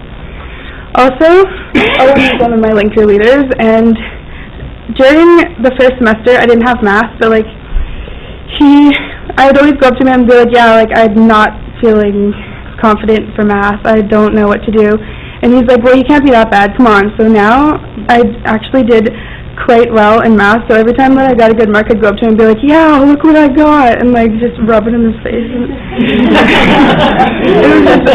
it was like one of the best experiences ever to be in Link Crew.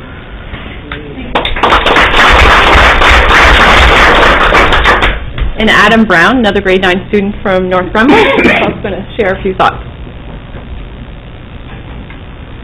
Hello everyone, my name is Adam, as you know now. Link Crew, I would have to say, is definitely one of the best experiences I've had in my life. Because I remember in grade 8, I was a kid, sitting in the dark corner at recess by myself. So I was always shy, keeping myself. And then when I went into grade 9, we met the Link Crew, it changed everything, because by the 4th week in, I was one of the more outgoing people at my school. One of the things is, also when you're trying to learn stuff, it's kind of hard, because some teachers, everybody learns different. Some teachers don't teach the way you understand.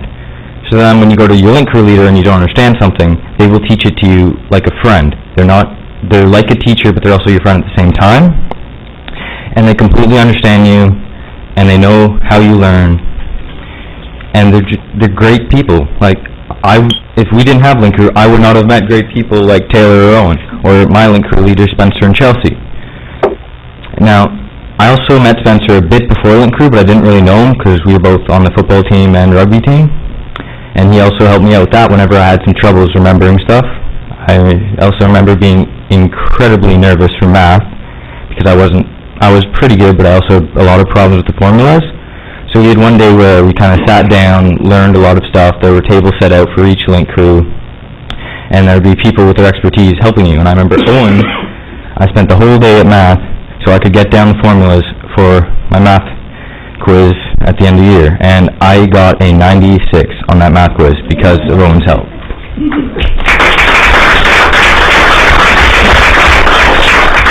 Now, this is a very short presentation. I kept it very short, Mr. Thomas. Yep.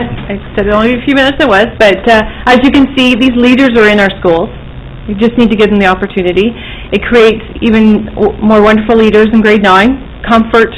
It's just amazing what has happened in our school, and I'm really excited to see how this is going to spread throughout the high schools and the boards. Thank you very much for your time.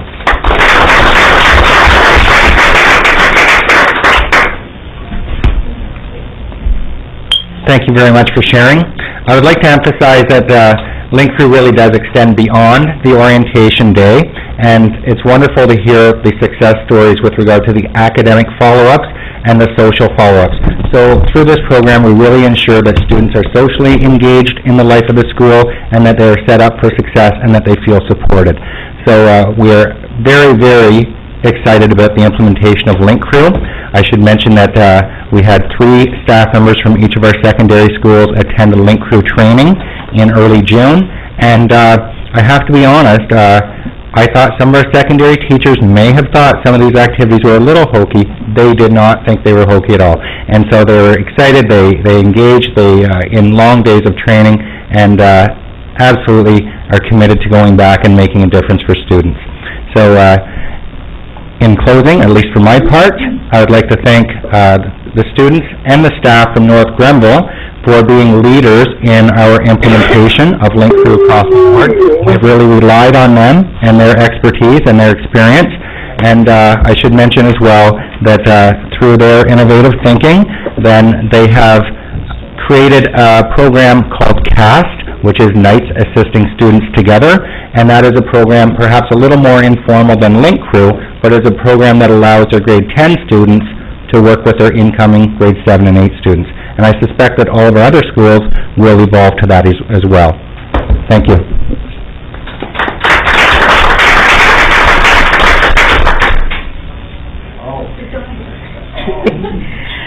So, Chair Petersma and trustees.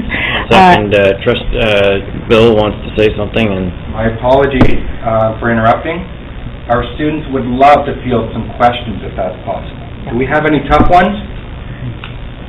We're looking for a really tough question. I want to know, I'd like to know how Link Crew assisted you in becoming so perceptive. The young lady that figured out in no time flat that our director was competitive.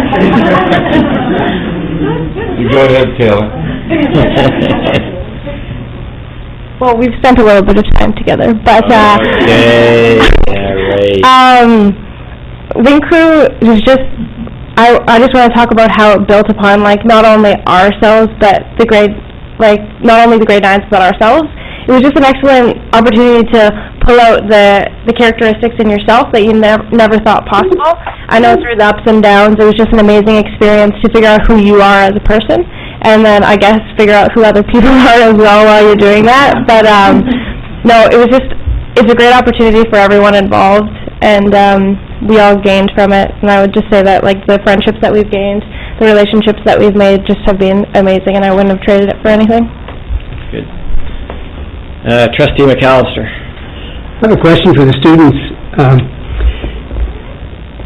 Part of the charter that we're talking about right now is the reduction of stigma and bullying in particular, and bullying is in the news a lot, especially today, because, as you know, Bill 13 was passed, I believe, today.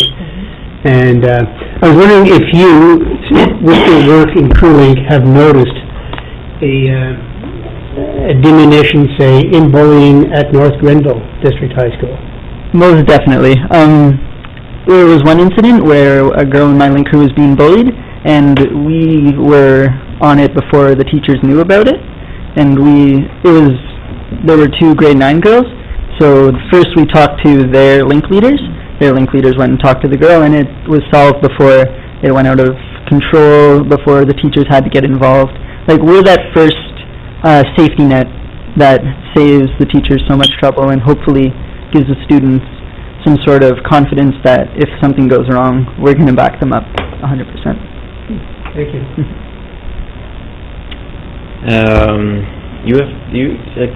Can you not wait? I have one very important question. Mrs. Murdoch might be able to answer this. Well, I haven't recognized you, so... Trustee McCray first. My apologies. Mine isn't a question, through you, Chair. Mine isn't a question. I just wanted to make a comment, and that was when each one of the students got up to talk this evening and gave their presentations, I heard comments like, my leader, my girl, and I just have to say, that in itself sells this program, because that says that they do belong. They are part of what you were trying to do here, and that's, embrace them, engage with them, and make them feel a part of your school. So I just want to thank each and every one of you for doing a tremendous job, and keep up the great work. Thank you. All right, Principal Loshaw, Thank you. The floor is yours. One quick question. Can you try to speak into a mic for us, too, if you don't mind?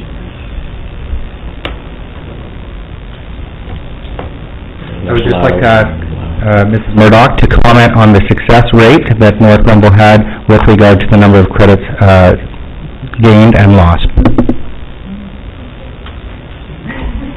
As Taylor said, thank you for that question. I comment on first semester. I'm just working on second semester right now. First semester, 105 grade 9 students. We lost 1 credit. 1 credit was not obtained in first semester, and I think that's just really amazing. So, and that is due to these link leaders that worked really hard with our grade 9s. So that is just awesome. Trustee Kirkner. Through you, Chair, to the 2 link leaders, how are you going to use the skills you've learned as a link leader in your post-secondary work? That's a good question. Before link crew, I was the type of person who had never been to a dance before. I was not, link crew made me do that. So I think, well, with university, I'm more inclined to try things, which I'm sure is going to go a long way. Link crew definitely destroyed any sort of bubble I might have had about not throwing myself into things. That's going to help. Well, Ona and I are going to be down the street from each other. He's going to Waterloo, I'm going to Wilfrid Laurier, so we'll share our leadership skills with each other.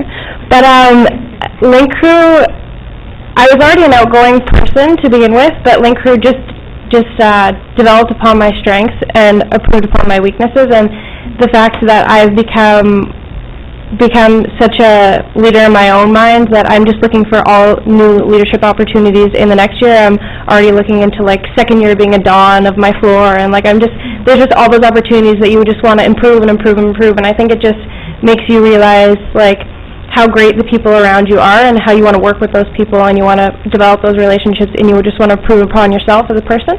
And I think that that's what Link Crew has done for me. The hardest thing, I think, has been trying to step back in second semester, because whenever one of your kids says, like, I'm dreading the math test, you just want to write it for them, but that's not going to help them in the long run. So a lot of our learning has come in figuring out how best to help them, even though you want to just throw yourself at the problem. Trustee Swan? I just want to congratulate you all for participating in the program. As a trustee, I've heard a lot of positive comments about the program from the Campbell community. And I do have a question, though, is are you mentoring the grade 11s now near the end, or is that going to be a new process that they go through when they hit grade 9? The grade 11. The grade 11 students that will be link leaders, we've already chosen them. So that started back in January. We had selection process interviews, and we've now selected our 26 link leaders for next year, and we've already had our first training day. So it's a process that continues on, constantly. Well, congratulations to all of you. Any other comments or questions? Trustee McDonald? Thank you.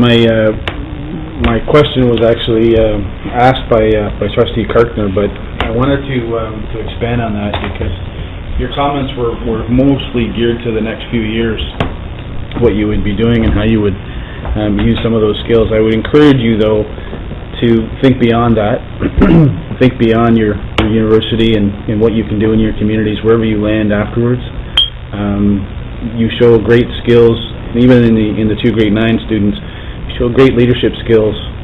Use those skills at anything you do. The most important thing we can do as a board is ensure that you get your graduation diploma, but the success you have after is most important. There's no question in my mind the 4 students here, in fact probably many of the other students will have success because of the skills that you have. So that will take place in your work, in your family, but more importantly in your communities. And don't ever forget the community that you have within North Granville and the Campbell area, because in order for that to develop into leadership skills for you, the community has something to do with that. So I encourage you to come back and use some of those leadership skills at some point in this community. And if it's somewhere else, always rise to that challenge, because you've done a great job here. And in fact, I look forward to, if I'm still here in 4 years, 3 years I guess, these 2 students as well to come forward and do that. So great leadership, and thank you for taking the time to do that and being positive role models within your school.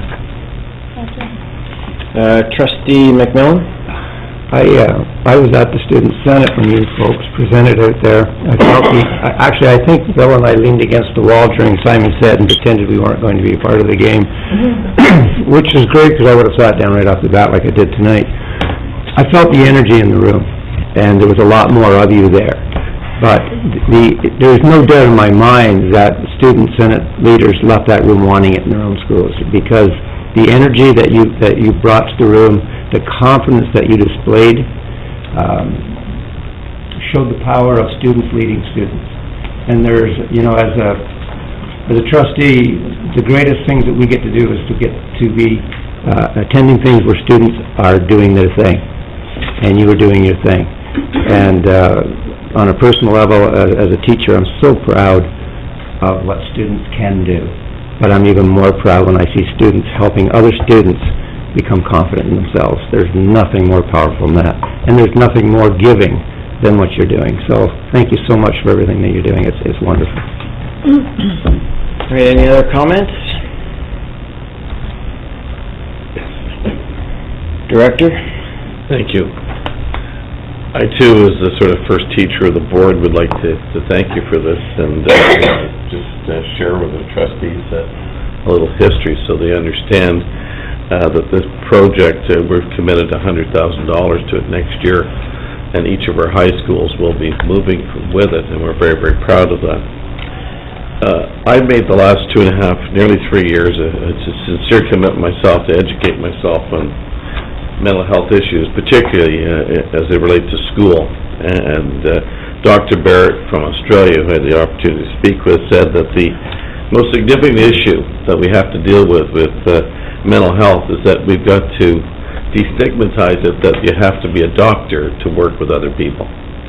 What she said, Dr. Bear, psychiatrist, she said it with about 200 leaders from across Canada, that all of us have to become involved in being a friend of a person who's struggling. And she reminded us all, as Dr. Inglis, our own board, has said, that the vast majority of issues with mental health are often belonging-related, anxiety-related, and it's people who perhaps just do not feel connected. And why can't we all connect with someone to make the world a little better place?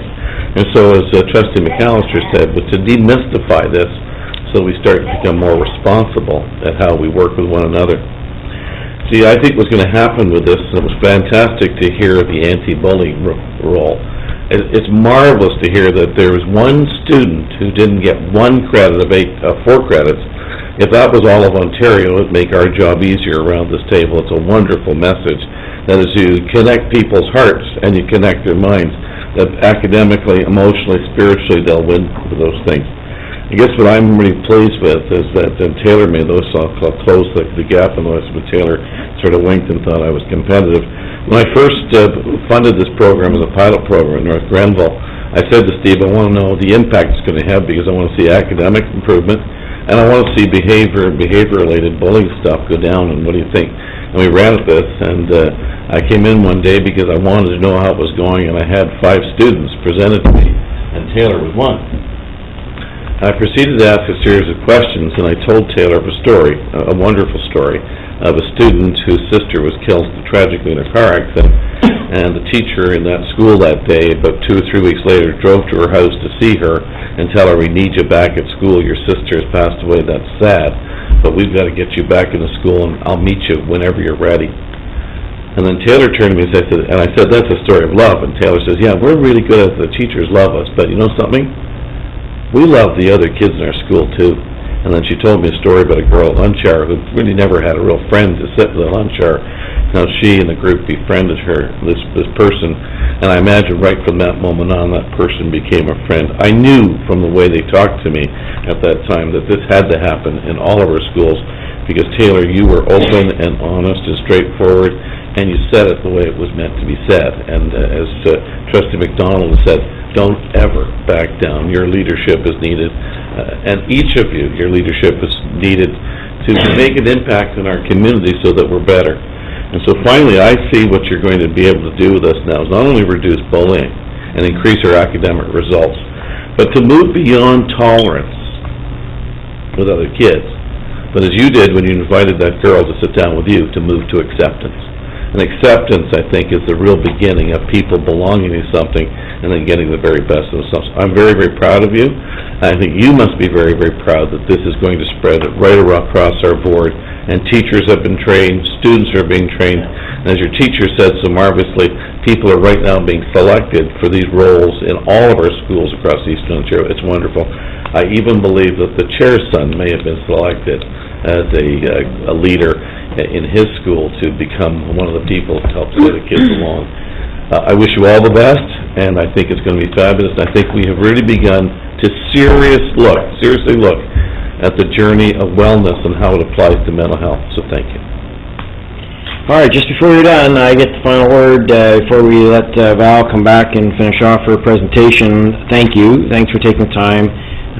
Thank you for bringing the students. We appreciate that.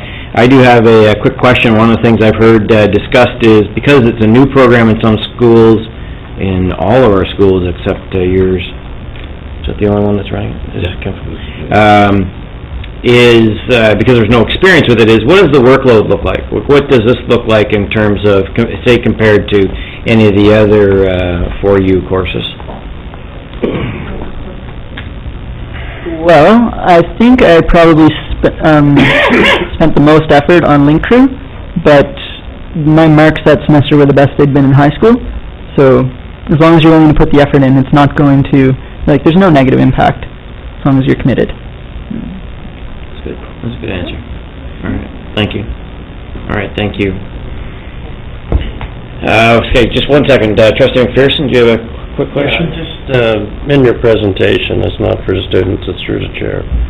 You're stating that they're working with most of the 7 to 12 schools with a series of workshops, and the kits were purchased for K to 6 schools. Now, is this program not being offered to, say, the schools in my area that are still K to 8 and 9 to 12? Director? Val, do you want to go first? Sure. The program that's being offered in the 7 to 12 schools is with Dr. Darcy Santor. It's a different program than this one, and the reason that those schools were chosen is because the first phase of his training is for grades 7, 8, and 9, the courses of study, and it will be expanding into all high schools next year. He just needed a starting place this year, and because it was focused on the units he was doing were focused on 7, 8, 9, that's why. So those are a series of workshops that are happening in those schools, and they will continue in all high schools. Director? And to further that, Val, thank you. Dr. Santur's program is not link-proof. It's a totally different program. We've been working with Dr. Santur in our 7 and 8, K to 8s, for, I think, at least 3 years, and he's continuing to do that with us. And we're very pleased that that particular resource is going to be available to all of us as well. Okay, carry on and... So, Chairperson, trustees, I just wanted you to note that through the Living Well Charter, we're really paying attention to the mental well-being of our students, and we're really promoting that the mental well-being is openly discussed and addressed in all our schools at all levels. And we're open to questions if there are any more. And I too want to thank the Link Crew folks for coming and being part of our presentation this evening. Okay, are there any other comments, questions? Trustee McRae? Through you, Chair. I just wanted to add, on the way down here, I was reading the new Bill 13, and it does mention it is one of the requirements will be amending board's multi-year plan to include the goals set out in Bill 13 around positive school climate and bullying prevention. So I just say hats off to this charter because it's going to marry into that and fit into that perfectly with Bill 13. So good work.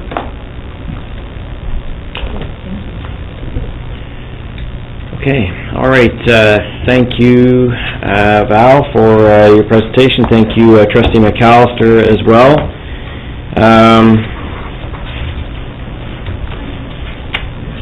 When do we expect the next update?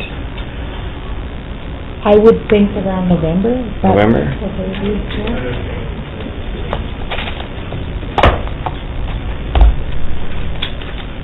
Okay, move on now to our next item, which is Budget 2012-2013. Trustees, budgets are obviously an important part of the work we do in providing the resources to our system to be used. There are a couple components to budgets. There's the accountability factor. There's to ensure that the monies that are owed to us are applied for, to make sure that the monies that are spent are done so in accordance with the accounting rules, with the expectations of the ministry, and there's also the aspect that the money is spent and we receive value as well. I think that all those who have watched the budgets develop over the years would have to concur that we have become quite effective at the first piece. We have done, I think, a good job of providing trustees and the public with the tools and the background to have a high level of confidence that the money is being spent in accordance to all these rules. And I thank Mr. Gales for doing that. He's established Budget 101, 102, 103, Budget 201, 202, 203, numerous other. He makes himself available one-on-one with trustees. And certainly I think it's a model that we should look at as we as trustees gain a better understanding of all the work that we do, whether it's in special education or human resources. and to fulfill the other part of our mandate when it comes to resource allocation, to have a high level of confidence in ourselves and our ability to talk about it with our public, and to have the confidence that it's being spent in a way that gains the greatest amount of change. We certainly look at continuing to work on the progress that we've made recently, as well as with the framework, and maybe looking at some of the things that we've learned from Superintendent of Businesses Gail's approach. So, trustees, tonight we have the budget in front of you. We have a number of motions. Just before I move to the motions, though, I will open up the floor if anybody has any comments or questions to follow up on.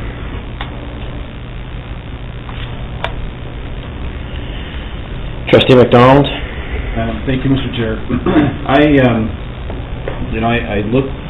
look at what transpired last week, and I look at the budget, and just to capture your comments, I think that the overall expectation for boards of education is that they have balanced and compliant budgets. And I kind of have become a victim of believing that we need to solve all of our world's problems in one meeting. And I think there's an opportunity for us to evolve beyond this meeting and beyond the passing of a budget to ensure that we have some input, some say, some opportunity to receive more information on the allocation of the money into specific projects, specific departments, the understanding that we have a certain amount of money. 90% of that is really not up for grabs. It's not up for discussion. It's a very finite amount of money that we have an opportunity to make an impact with. So I'm supportive of the opportunity today, Mr. Chair, to pass the budget as it is presented to us, but have that ability through the framework and through further discussions that we can look at some of these specifics that we may have some questions on, or some opportunities to have further input. So, I'd be happy to move the first. In fact, all of the motions, Mr. Chair, if you're going to do them separately. I'll move them separately, but I have you down then as the mover of them. Any other comments? Trustee McPherson? Through the chair. I might as well ask this. Are we continuing to support the music charter? Who wants to answer that? I know the answer. Director? Until directed differently, this is an ongoing $300,000 that we have set aside for the arts, and this will bring to up to $1.8 million that the board has put on that line above what the province gives us for the arts. I stand corrected. It was actually the arts charter that I should have said instead of music. I see a hand over here. Trustee Swan? I just wanted to know, you said through you, Chair, some of the accounting methods are going to be able to give more detailed information. You're switching systems. You said this at the last meeting. Go ahead, Superintendent's business. Mr. Chair, one of the projects, R20, is an updating of the management information systems within the board, and it starts with a renewed chart of accounts. That work is now ongoing. It's a project being led by Nancy Barkley. The next step in that project after the chart of accounts is to redo the management reports, followed by a revised budgeting plan, short-term, long-term planning as we move forward, to provide a different approach, a more perhaps comprehensive approach than the one we have now presented to trustees. That will take a year and a half or more, probably 2, to roll out to complete 6-project package. Go ahead, Trustee Swan. Are we able, perhaps, after this fiscal year is up, to get reports in relation to how we've allocated this money, where we were over, where we were under budget, and what shuffling was done? Is that a report that can be available? And perhaps I should explain a little further. Yes, all of those things are available now. However, they're very manual and they're very labor intensive. The purpose of this is to move forward so that these reports can be done without so much manual intervention. And that's the challenge, that we need to find better ways to work, smarter ways, faster ways to provide better information for decision making, and that's the purpose really behind this.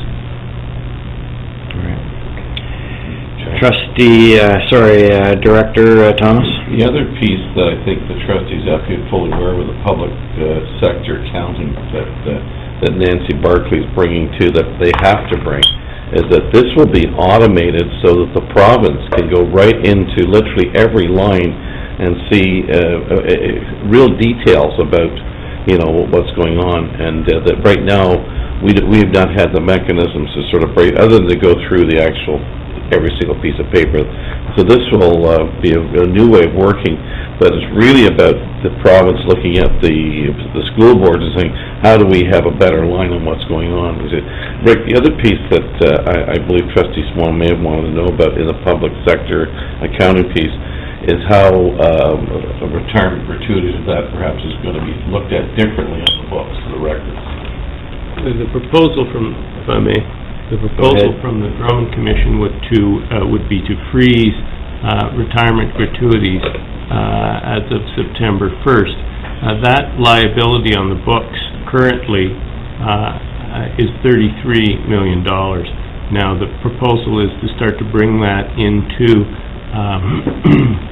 compliance calculations over the next 10 years. And we looked a little bit at that last week when we went through it. There are still some questions that we have, and we're working through with the actuaries and with the province, the ministry, in terms of getting a more complete appreciation of what they're attempting to push, the direction they're attempting to push us in.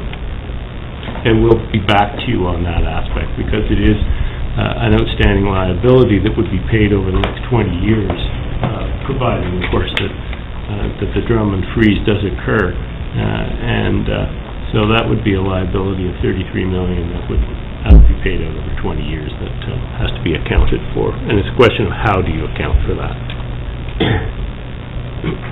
Trustee McAllister? Thank you, Chair. As trustees, we're stewards of the resources that are allocated to us, and I want to thank Rick for the commitment of time and effort that he has made to me, especially maybe, to answering some of my questions. This is my second budget as trustee, and I am beginning to understand how dollars come in and how the details with which they go out. Not to discourage Mr. Gales, but I'm about 75% satisfied at this point, and I look forward in the next 2 years to learning a lot more about the budget, and I too, like the board, am aiming for a 90% success rate. So I look forward to the next 2 years to, be an integral part of the consultation process that Trustee McDonald referred to, and learning more about the details and the plans of the various plans. Sure, we'll look for the 90%, but we'll hope you have 100% satisfaction. Is that the rate? Yeah, there you go. Any other comments? Trustee McPherson? Through the chair. This is more of an opinion than an actual question they've answered from a balance sheet. In the past, we have always passed budgets that have indicated a capacity to meet emerging needs as they become apparent when our schools fill up again in September. Does this budget meet that need? Have we got enough flexibility that we can meet the emerging needs of our students if they require it in September? Director? This budget is balanced, it's compliant with all of the ministry requirements, and it's going to be tight. We believe it'll meet all of our needs for the coming year, but I think if Rick could just wave a red flag, we are concerned about the year coming up, and I think we're gonna pay very, very close attention to discretionary dollars.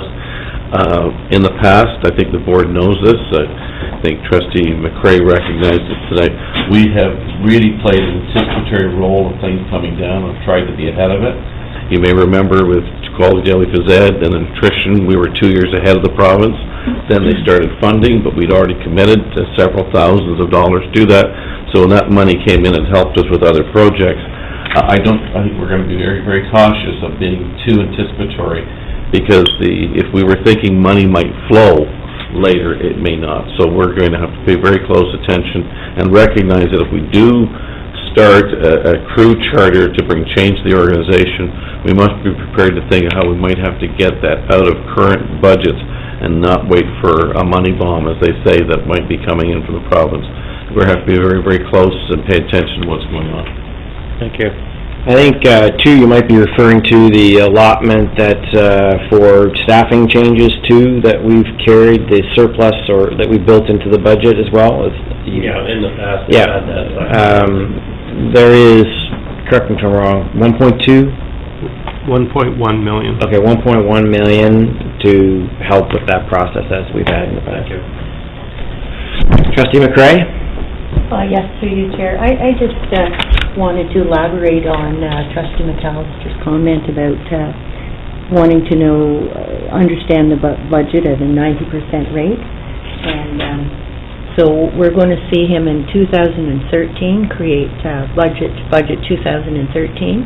And make sure that when you present that PowerPoint that you don't go over the exceeded number of pages, because if you do, of course, we're going to be there with our Champions for Kids to collect on it. I think it cost David $600 last meeting. For the record, I paid up.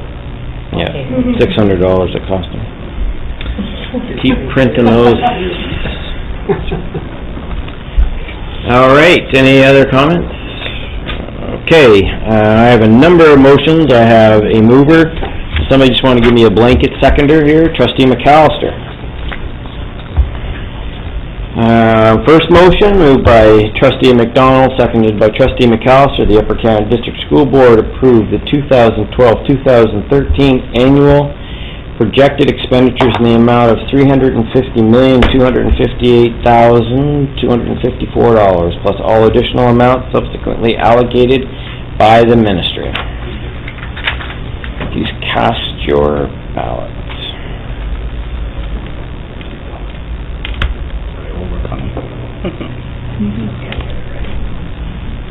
Trustee Buckland, are you still online? I'm still online, and I've already voted. Good. Well done, Mr. Buckland. Well done. Coming into the 21st century. I think that that little part of what county is he in? Stormont? Glengarry is wired up. If you've got internet, that's awesome. He's on the edge. He's probably sitting in Stormont tonight. Okay. Probably teach David a few lessons. All right, let's keep this civil. Moved by Trustee McDonald, seconded by Trustee McAllister at the Upper Canada District School Board. Oh, that passed unanimously, sorry. That the Upper Canada District School Board authorize all transfers to and from internally appropriated accumulated surpluses as presented in Appendix G. What's the phrase? Am I being corrected? Please cast your vote. Thank you. I'll get this. Okay, that passes unanimously as well.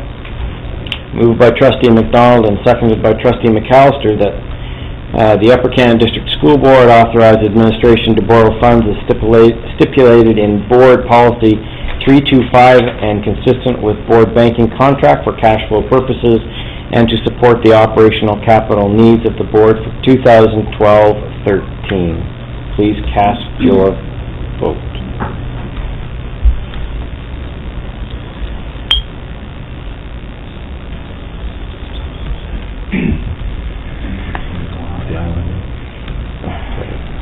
Great. Yep, I'm off. All right, that passes unanimously.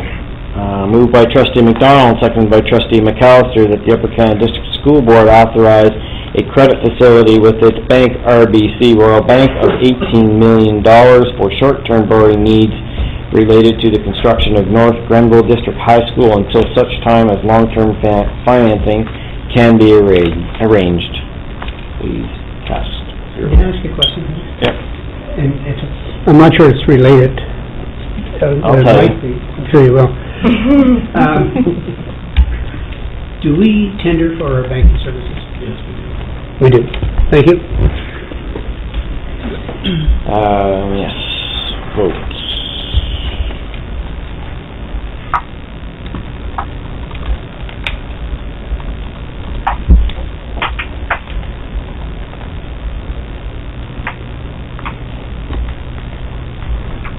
That passes unanimously as well. Moved by trustee McDonald, seconded by trustee McAllister, that the Upper Canada District School Board authorize a credit facility with its bank, RBC Royal Bank, in the amount of $12 million for short-term borrowing needs related to full-day kindergarten capital construction. Please cast your votes.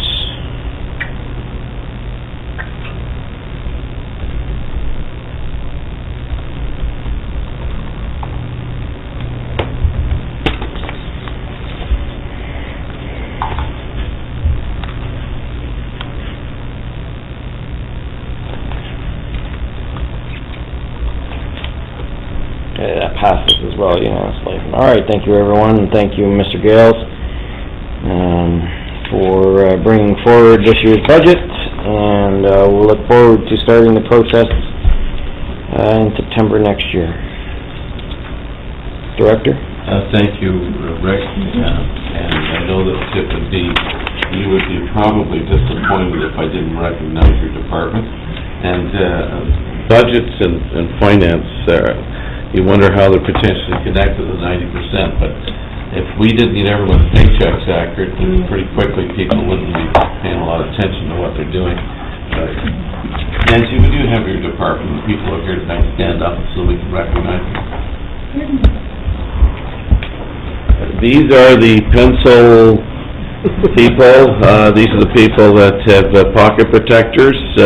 These are the accountants of the organization that make sure that all the dots are dotted and the T's are crossed and so forth. And please note that there's no one except for Rick who actually tapes up the middle of their glasses as they go through. But on a very serious note, I know that you've worked hundreds of hours. I've been in here when I've come in and seen your cars out there and only your cars. This group around this table, both ends of the horseshoe, value what you do. And we know that this is the third budget in a row that has come in that's so well managed by you. We thank you for your work. Thank you, Rick. Okay, move now on to the next item, which was a couple amendments to the board bylaws. And I will discuss this. Trustees, you will all be aware that a number of years ago we made a change to the way that we did business. We moved from a number of committee meetings and a board meeting to a committee of the whole and a board meeting. And we've now had that in place for almost 6 years, and I think that it has accomplished some of the initial intentions, and that was to ensure that all trustees heard all the information. And could participate fully in the conversations. One of the drawbacks of the old were that trustees were divided into finance and program, and while they could participate in meetings, they could only vote when it finally came to the board. It meant that there was often conversations twice about the same topic, as trustees who may have not have been present wanted to ask questions or make comments. The system that's currently in place certainly ensures that trustees can participate equally with all items. However, one of the things that we've become aware of is that with the structure of a committee of the whole and don't worry about it, Lisa. And with a board meeting, that there's an awful long, we generally have an awful long committee of the whole meeting, and our board meeting can sometimes be rather short. Now, some people may like that. Some people like short meetings. However, in an effort to balance it out, I am making a couple proposals tonight to make some changes to the way we organize our meetings. We also at times have run into situations where the gap between possible opportunities for making decisions has been upwards of 4 or 5 weeks, and although we have provisions in our bylaws to move to a full board meeting, it's not convenient and definitely doesn't encourage that sort of organization. We don't organize from Management Council to have board meetings during a committee of the whole. That's something that we work to avoid. Another aspect that I think we need to keep in mind is that currently, in order to deal with extra workload, we have the capacity to establish an additional meeting. And while the new suggestion does not detract from that, what it does do is avoid what I think we're going to have to more actively consider is a third meeting if we don't make changes, are the additional costs to running that meeting, whether it's mileage or broadcasting costs or whatever other costs. So tonight, trustees, I am proposing that we change the structure of the 2 monthly meetings to not only contain a board meeting, but also committee of the whole. So the structure would look like the following. We'd start at 6:30. We would have a committee of the whole, either private or public.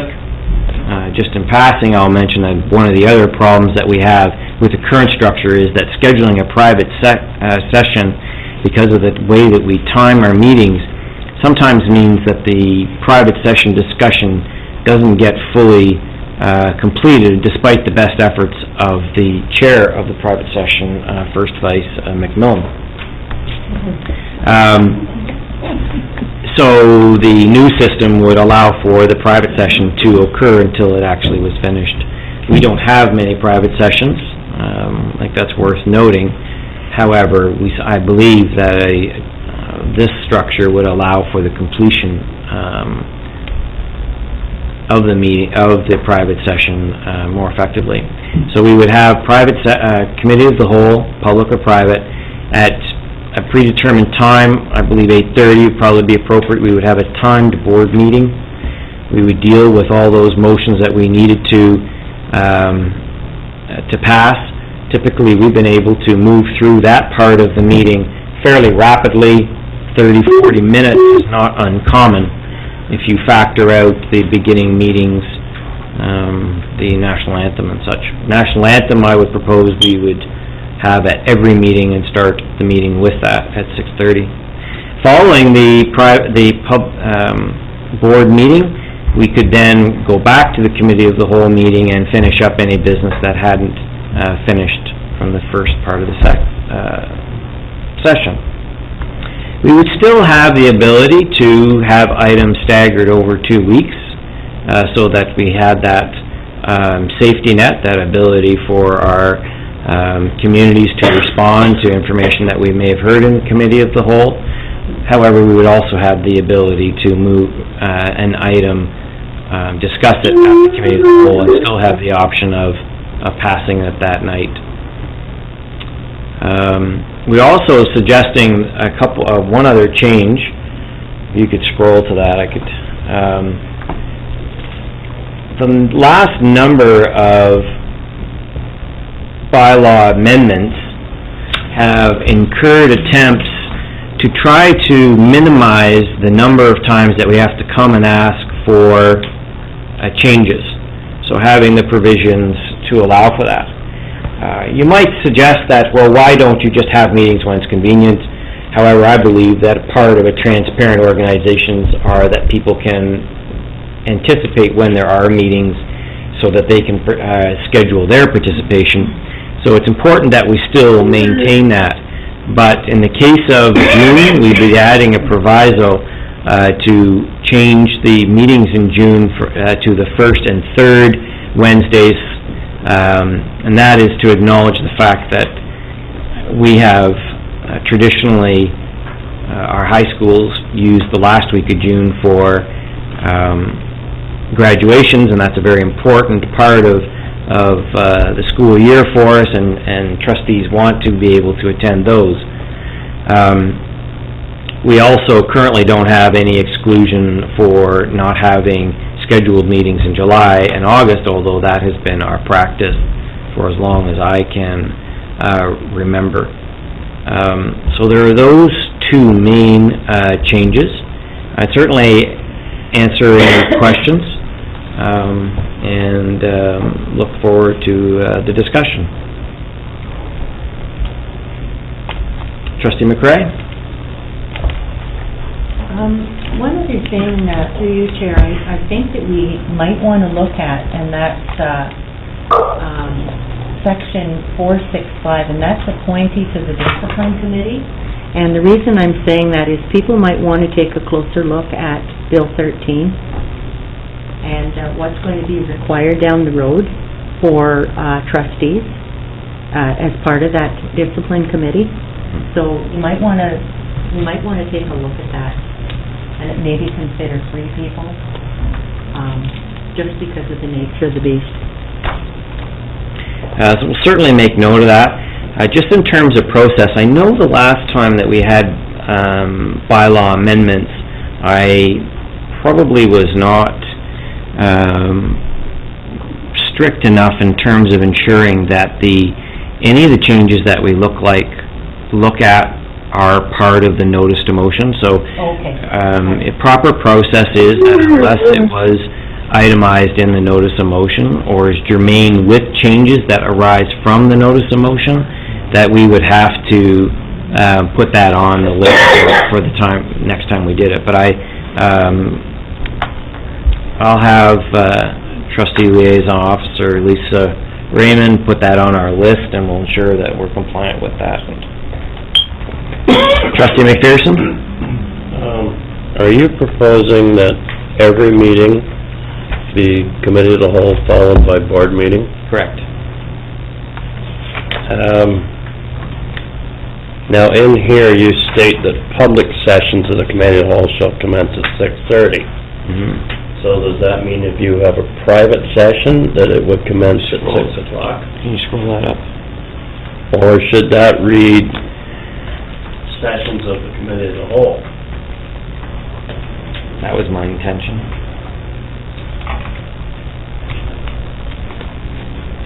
Well, I have to check I think we removed the bit about private session. Essentially, to move into private, you have to be in committee of the whole.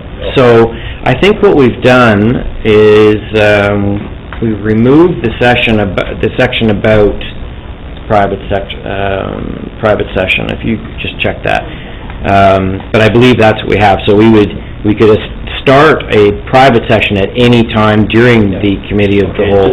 My concern is if we back it up by, say, to 6:30, and then we have a private session at 6 o'clock, it's really going to be difficult for some of us to get here in time. Absolutely, yeah. And when we did form the committee of the whole structure, we were compressing 3 meetings into 2.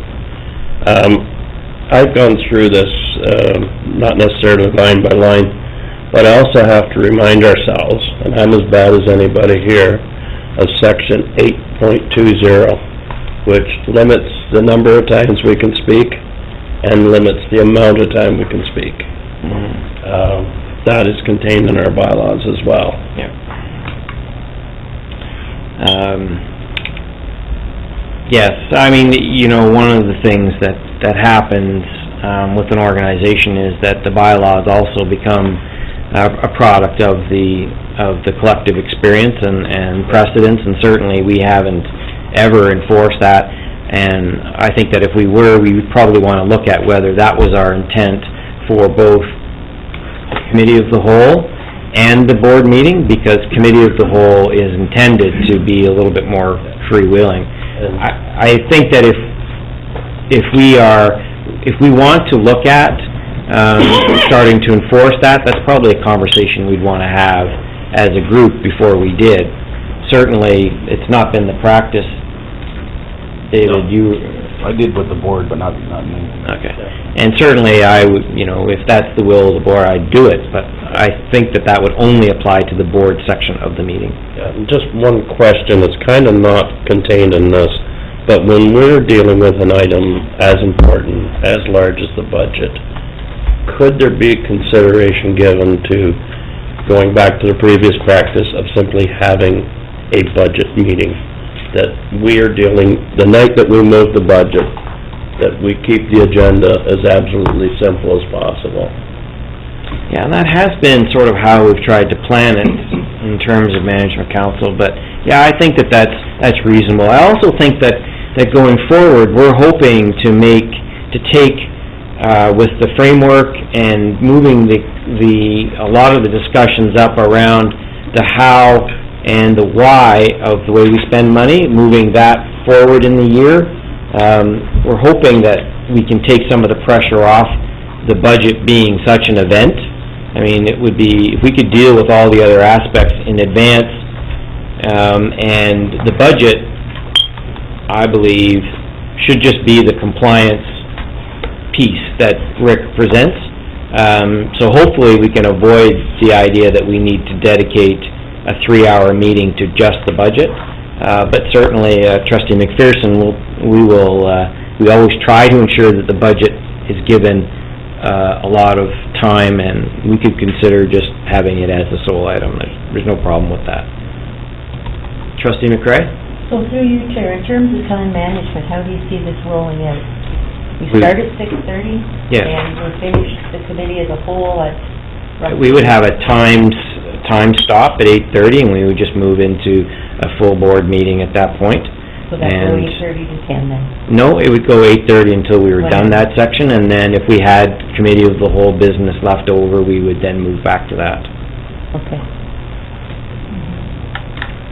I mean, the thing I, think we have to keep in mind is that bylaws are a living document and should serve us, and so, even if we find that it doesn't work, we just change it. Like there's no cost to changing it. I think it's trying to figure out the best system is I think important. Trustee McDonald? Thank you, Mr. Chair. I think this is a great idea. The evolution that we transpired from the committee meetings to, the program and finance committee type meetings into the committee of the whole structure really has served us well. I recall being chairs of those committees and having as many trustees as possible at those meetings. Everybody wanted to be at finance, and not too many people were showing up for a program except for the committee members. And, there's always an opportunity for having that input at the board meeting. And you alluded to it earlier. We've allowed ourselves to have that entire board buy-in, an opportunity to speak on it. But I think what we're doing by doing this is looking at continuing with that, but using a term from where I work, is level loading our meetings, so that we don't have that bottleneck of one committee of the whole meeting that's pushing 10 o'clock most times, and then a board meeting at the end. I think the other piece that's good with this is that when I look at other organizations that have something similar, a committee of the whole, and then they meet as a board organization, some of those organizations meet or have it set up so that the actions that are taken committee of the whole, they move right into the board and vote on those actions. I think what's laid out here is we have an opportunity to have that second sober thought within a 2-week period. So we're not automatically talking about it, moving into a board meeting and voting on it. We're putting it into the next board meeting, and I think there's a good opportunity there for us to level load our meetings, still have an opportunity for us to have discussion, but yet not rush into decisions in one evening. So I think that's a good thing, and thank you for putting this forward. Thank you, Trustee McDonald. Trustee McPherson? Just a question of process. So the plan is that on the second Tuesday of the month, we'll have committee of the whole and board. Now, the items that are discussed at that committee of the whole meeting go to the next board meeting, so they're still retaining that 2-week, technically, intermission, so to speak. And I think that that's an important tool in terms of democracy, because often it's the first time we've heard of something, and I think it's useful to be able to, our communities to reflect on it, so I think it's good to, now I don't know whether what we would have to do in order to push it directly to board. I think we'd have to have a pretty high threshold, probably a majority, like a 2/3 vote. We have that ability, I thought, within our bylaws to move into board. Yeah, is that still in there? It's contained in the bylaws. Is it still in the bylaws? It allows you to move into full board. All right, well, I would recommend, it's inconsistent to keep that in there, I think. With the new structure. You may need it, though. All right, well, we'll leave it in. We'll leave it in. It is still possible for us to have a special committee of the whole meeting. So you're right, we might want to take advantage of it. Yeah, that's fair enough. I agree. Any other comments? Trustee McAllister? With regard to section 5.50, number 1, has it always been the practice that there are no meetings in July and August? Yeah. I mean, we have had meetings, but they've always been because of a special situation, whether it was budget or something like that. Yeah. Prior to 2003, David, what was the practice? Same. Yeah. Okay, any other comments or questions? I have a motion then, moved by Trustee McDonald, seconded by Trustee McCray, that the Upper Canada District School Board approve the revised board bylaws effective June 20th, 2012. Please cast your votes.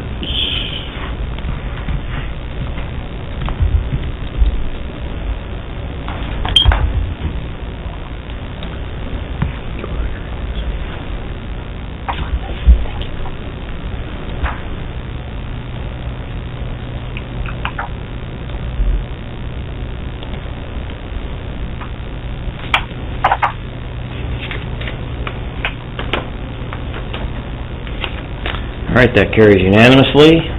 Thank you, everybody, and thank you, Lisa, for your help in getting that organized with me. Now move on to the updated credo. Director Thomas. Phil's with us. You may recall, I know you do, that we took a serious look at the credo. It was time to do that, and you had a look at it and you gave some recommendations to Stephanie Ruddock and to Phil, and what you have in front of you is the reflections of your comments and I guess the system's comments. Phil, would you like to say any further? Thank you, David, and through you, Chair. Great to have the opportunity to present our updated credo based on the information we received at the April 11th Committee of the Whole meeting when Stephanie and I presented the results of the system-wide credo review that took place in February and March of this year.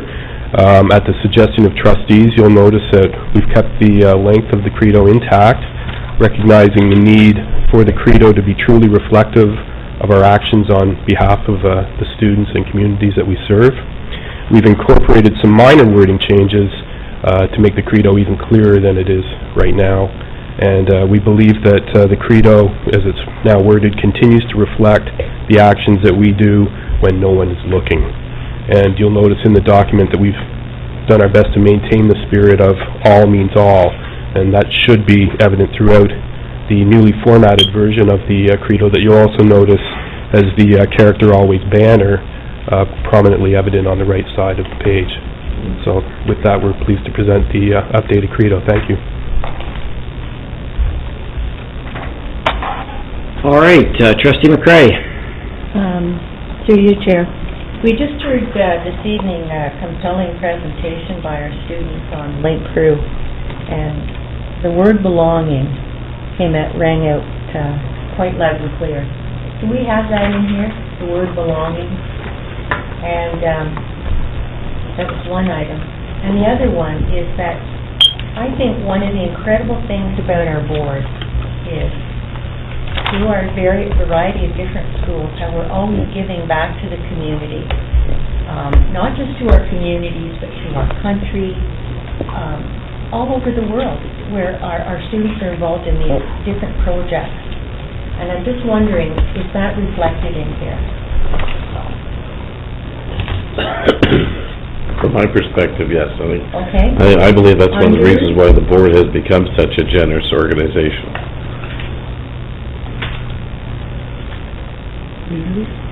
So belonging is... Oh, no, I don't, Belonging is not in the document as a word.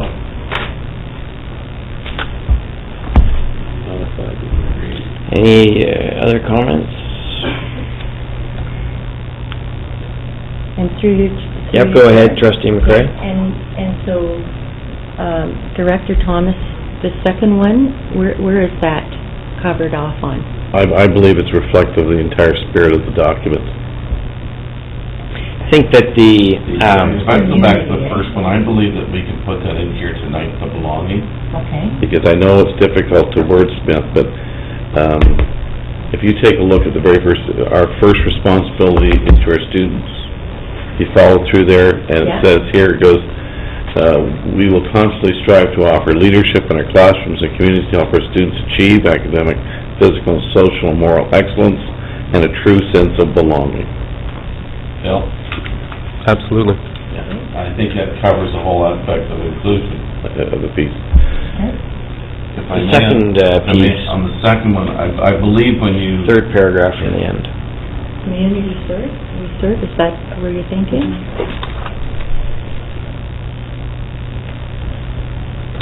I think it's the last one.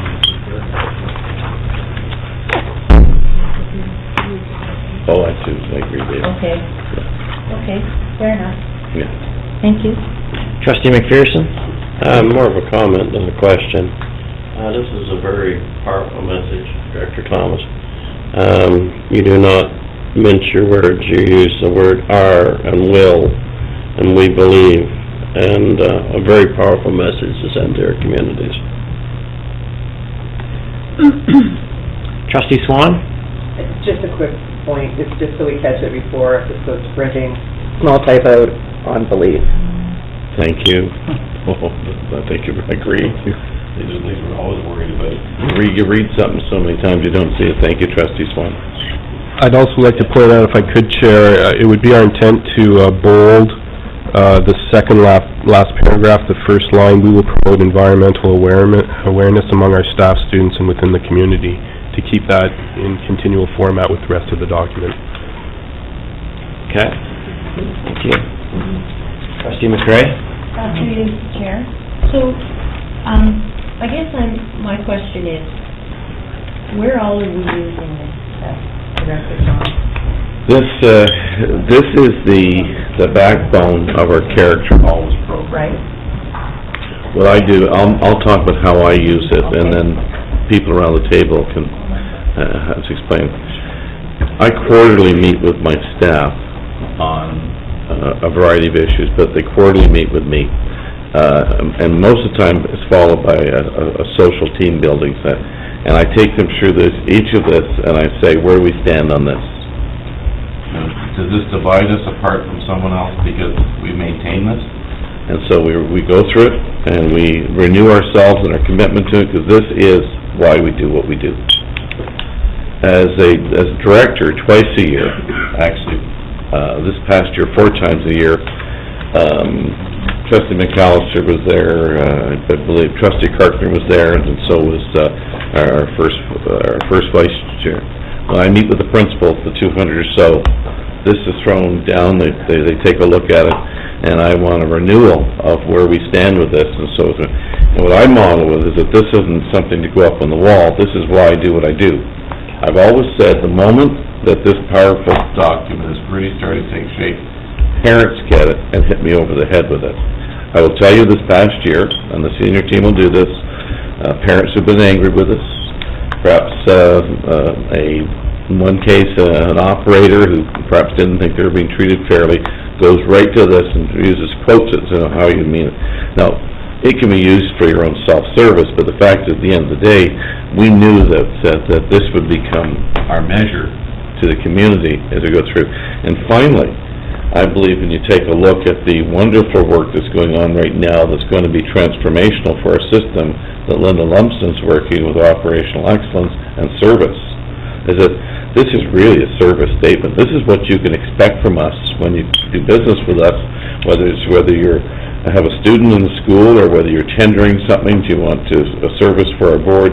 This is what you should be expecting from every single department as we go through. And I'd say, from my perspective, this last 2 years, it's really been, for me, it's been the one that's, as Trustee McPherson said, people have taken very, very seriously because it's so powerful.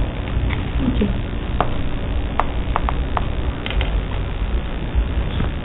Trustee Richards? I don't see on here anywhere where it says revised or renewed or something on it, because I know I was given it, several years ago at SEAC, and I have it in a frame. So nowhere on here does it say that this is the new one in case, I don't... Susan, very good point. In fact, I think that point, along with Trustee Swans, I think this would be revised June 20th, if it's faster tonight, 2012. That would be absolutely dead on. Put it beside me. But that also shows the fact that, as was said earlier, that it's a living document. Good point. I think that's a really good point, too.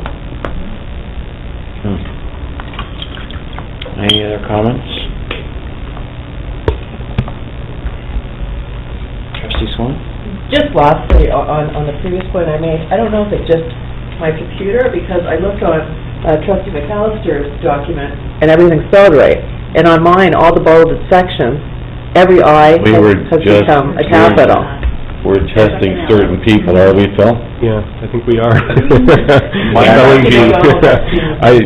so I don't know how they're... I honestly didn't notice it in mine, but we'll definitely check into that. It's a good excuse to change the font. This font's too hard to read anyway. Okay. Do a serif font. We need a serif font. We won't have Rick involved in this font.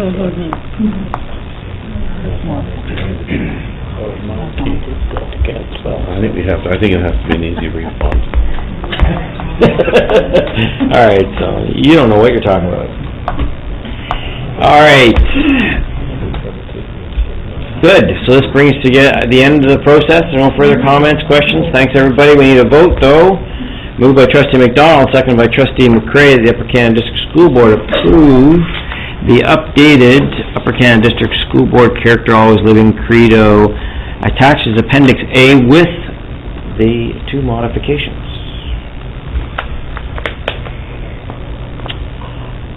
And please cast your vote.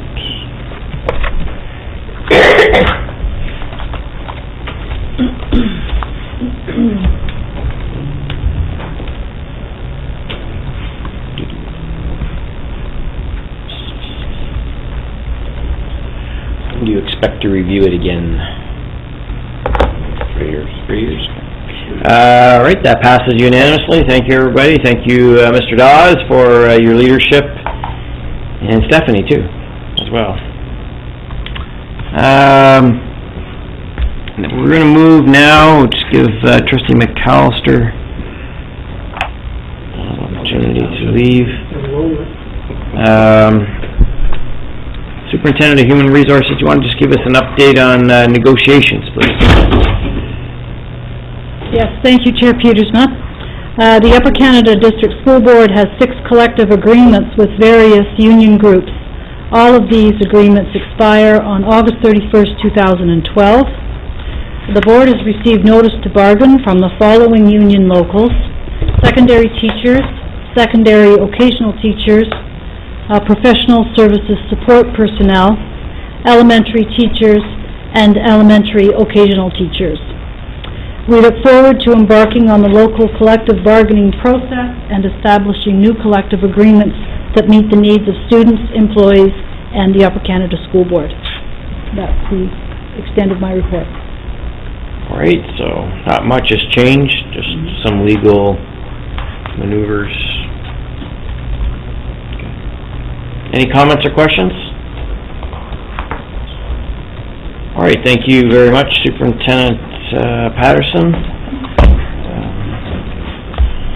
Wait for Mr. McAllister. Let's hope he hasn't gone too far.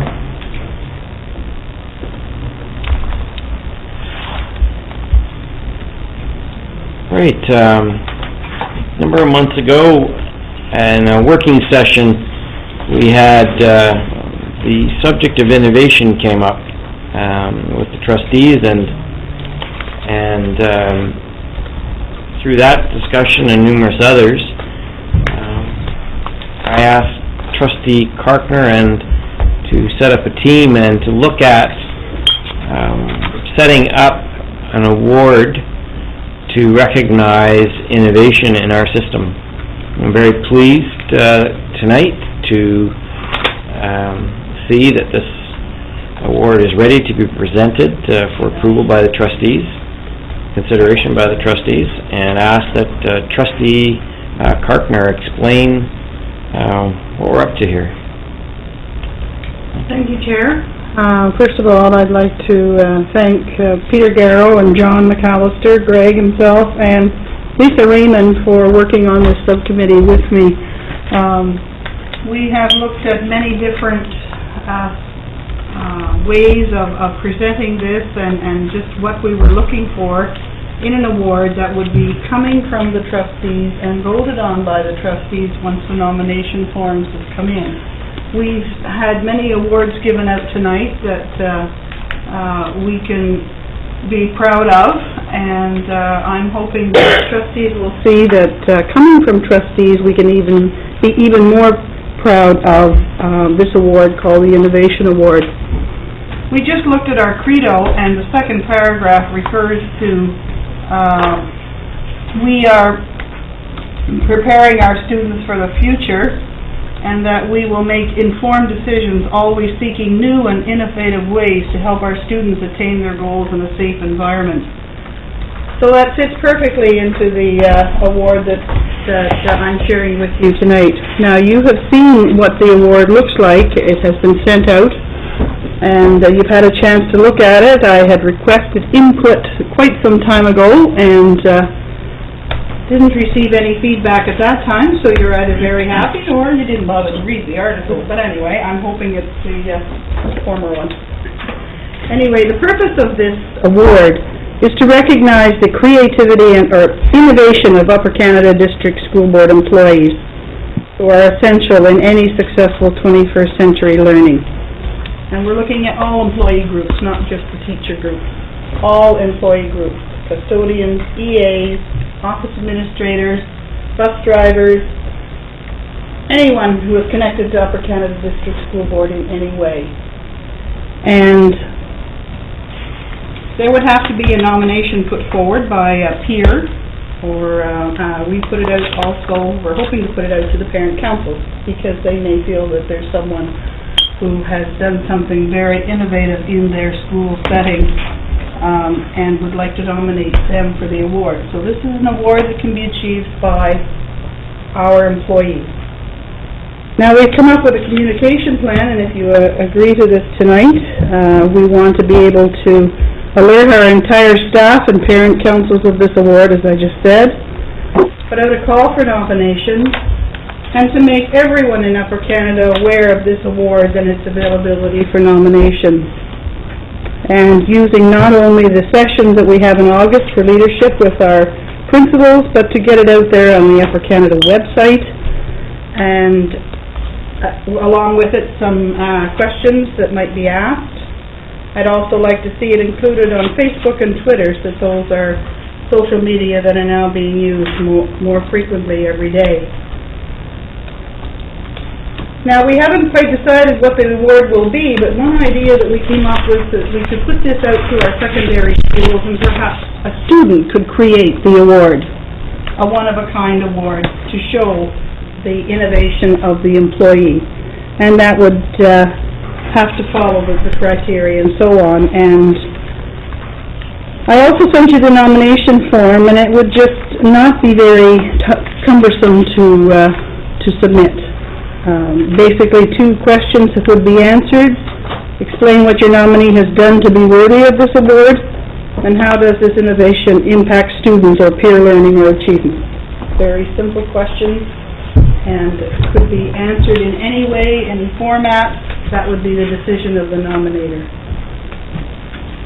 So unless John or Greg has anything else to add, or Lisa, to my explanation of this, I'm looking for, or would like to present a motion that we continue with the Trustee Innovation Award.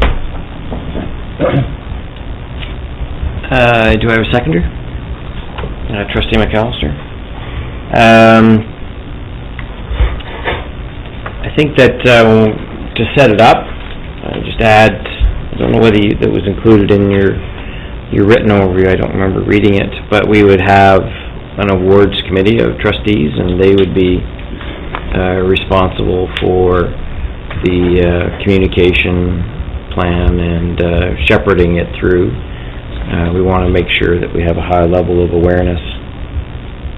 That was on the sheet that was on your table tonight because it didn't get in time to be sent out, or we chose not to send it out.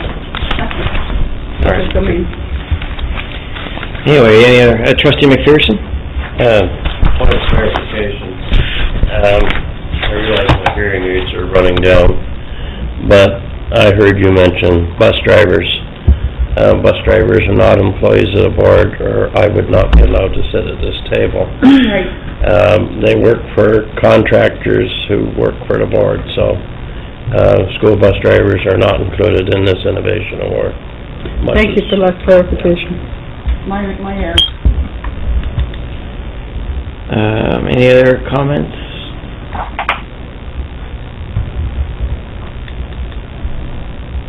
Trustee McAllister? With regard to Trustee McPherson's point, I think we could also add the phrase employees or contracted employees. I mean, personally, I think, I don't think we should exclude anyone who has a potential to innovate for the benefit of students. So what would we do then, say, with electricians?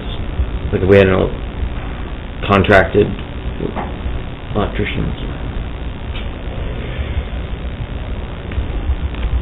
I don't know, just ignore them, leave it to contracted employees or... Go ahead, Trustee Cartner. Perhaps we could just simply say Upper Canada District School Board employees and bus drivers. Because I can't think of any other contract worker that would, I mean... Cafeteria workers. They're under contract to the board. Yeah.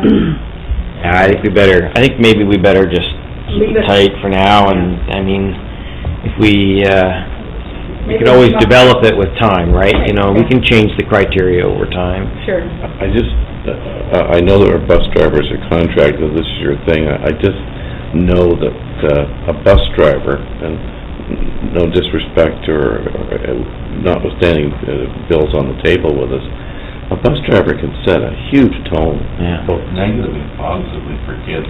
And if you have a bus driver who's got a great idea, I mean, it'll travel through.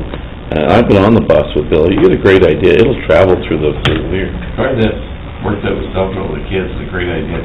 I just remember my years as principal. They weren't equal, and some had great ideas how to organize their kids and sing songs. And I remember this now. I may be dating myself now. I remember as a brand new vice principal in Norwood, Ontario, the first bus driver to plunk, and I'm probably illegal now, he put 2 2x4s and had them mashed on the bus. We had kids were an hour and a half on the bus.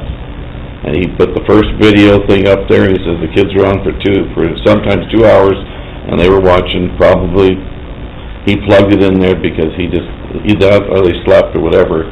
And I remember at the time going, I'd probably have done the same thing. So Carol, I don't want to risk pushing the bait too far, but I know that I've seen a bus driver who's come in and the teacher spends 2 hours trying to get them back into order because of what she or he has done while they're on the trip. So I think rewarding them, because some of our bus drivers see the kids for, 2, sometimes 3 hours a day, and in many cases, they are the most significant person in the day. Trustee McMillan? Just through you, Chair, I'm wondering if we could, I agree, we don't want to exclude anyone who's going to have an impact in terms of innovation and ultimately an impact on our kids. It's almost like we're talking about employees of the board and extended family members or extended, you know what I mean? Using a term that covers everyone but no one specifically. It's like an extended family who has a direct input or a direct impact on kids. And I agree completely with the director in that people who are driving our buses are actually the first faces the kids see first thing in the morning. It can have a huge impact in terms of innovation and what can happen. So I'd hate to see one group excluded, but I can see the muddy mess that we're going to get in if we try to include this group O and then this group and O and this group. So we're almost looking for a word that's going to cover that extended family that has an impact without using perhaps that specific term. The motion tonight is to approve, is to establish the award. It's not to, we're not passing the criteria and the process. So I think that we could ask the awards committee to just reflect on that and maybe talk with HR and come up with, maybe there is a real easy way that we're not thinking of right now that could characterize those ones that we've mentioned, whether it's the cafeteria, food services employees, contractors, or the others, because I think they both have such a relationship with our schools that most people would see them as de facto employees, despite the fact that legally they are not. So I think that we could maybe ask the awards committee just to refine that a little bit and get back to us. Trustee McDonald? I guess we're talking about innovation that will recognize creativity and innovation of Upper Canada employees who are essential in any successful 21st century learning school.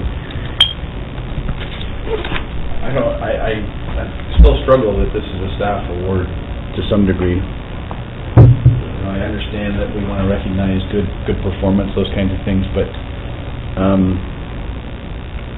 if we're talking about innovation and opening it up to any employee at that point, I mean, we're almost at the point where, do parents have an opportunity to do this because they're volunteers within the school?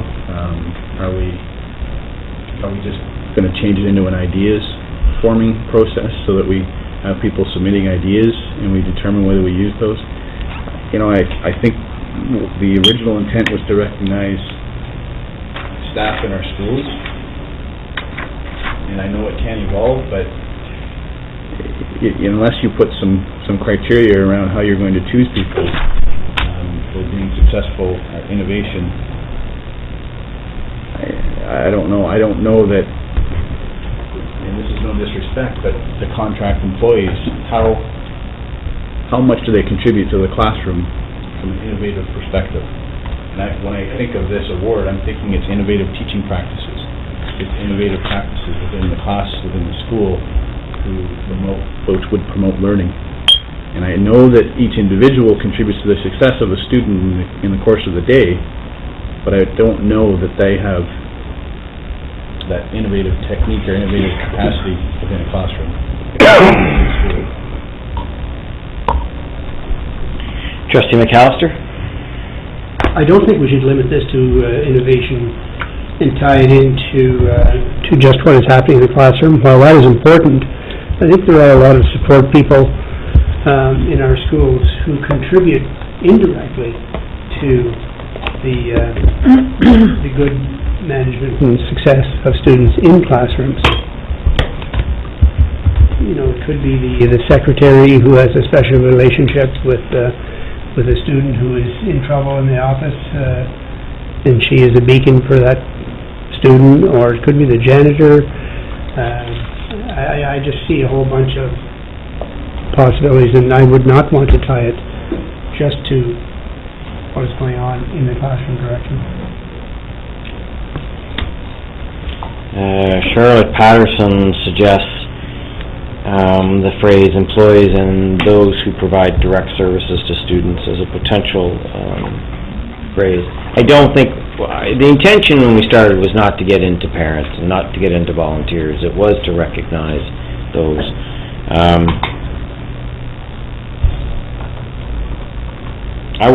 I think that I would rather that, I think it's important that we have, let's come back to this. I think that's a smarter move right now. I want to see broad support for this idea, and maybe over the summer we'll bring back just a clarification on that in September. Carol, I'm going to leave you in charge, so you may as well think about that. And I'll also give us a couple months just to think about it and reflect on exactly whether we want to expand it. I'm kind of two minds. I worry that it might get a little bit convoluted if we are not specific, and I don't want us to be in a position where we say, you know what, that really wasn't the kind of person we were thinking of when we thought of this award. If they're being nominated, that would be my concern. That if the list wasn't too specific enough, but whatever. I don't know. We could get off on this, and I think that could be a mistake. Trustee McPherson. Okay. I think it's important that, I realize that we're going to sit on for a couple of months, but you have an opportunity at your principals meeting in August to perhaps roll it out in principle to let, no pun intended, that they get an awareness that it's coming, so that when it hits, it's not coming as a surprise, so to speak. Trustee Richards. I was just thinking one of the other groups too that might be considered would be like our OT and our speech language from our community care access centers, those types of people that come in and work with some of our high needs students. So there's a lot of people that come into our schools. Trustee McAllister. Chair, I don't see any problem with the motion as it reads. That the Upper Canada District School Board establish the Trustee Innovation Award. I recommend that we proceed with that motion and that we refer some of the details, obviously, to Trustee Carter, and let's get it on the books and proceed with it. It's innovation. That's all we're saying. We can always, if need to, if we want to talk about it in August, at that point, keep it more narrow and then expand it as we develop a comfort level with expanding it too. That might be the way to deal with Trustee McPherson's point, which is good. We'd want to use that opportunity in August to describe the award. Trustee McCrae? Through you, Chair. I agree with Trustee McAllister. I think that the motion makes a lot of sense, but I also agree with Trustee McDonald. I think that over the course of the summer, they need to look at flushing out the criteria for the selection of this award a little more clearly, so that we're all on the same page. When we're talking about innovation and creativity, we know exactly what we're looking for. Okay. Any other comments? I have a mover and a seconder, right? Yeah. Okay, so the motion as it stands, moved by Trustee Carkner, seconded by Trustee McAllister, that the Upper Canada District School Board establish the Trustee Innovation Award. Please cast your votes.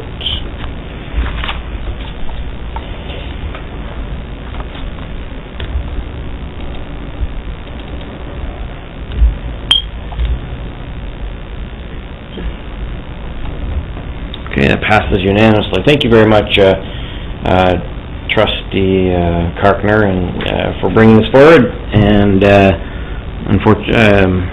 fortunately or unfortunately, your work isn't done yet. So get back to work. I understand that. Yep. motion to extend the meeting to 10:20. 10:20, we have 1, 2, 3 items.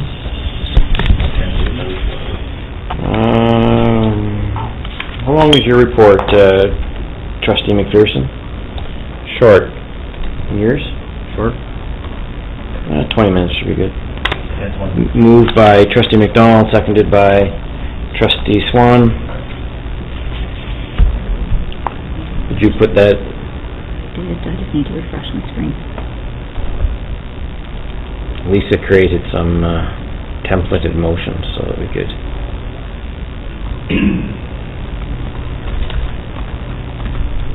She's good at that, she makes chocolate cake. So what was the time? Did you get it? 10:20. I didn't get it yet. Trustee McDonald, Trustee Swan.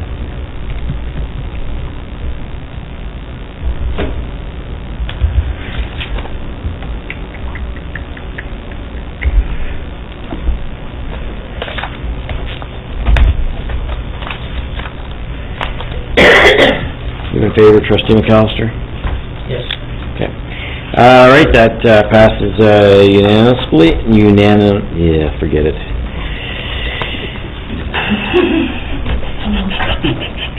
Report from Committee of the Whole. Any comments or questions? I have a number of motions. Somebody want to give me a mover and a seconder? Moved by Trustee McDonald, seconded by Trustee McMillan, that the Upper Canada District School Board direct administration to implement a plan to ensure that school cafeterias remain open within the tenets of this report with annual updates to the board. All in favor? Oh, sorry. Please cast your ballot. Your vote.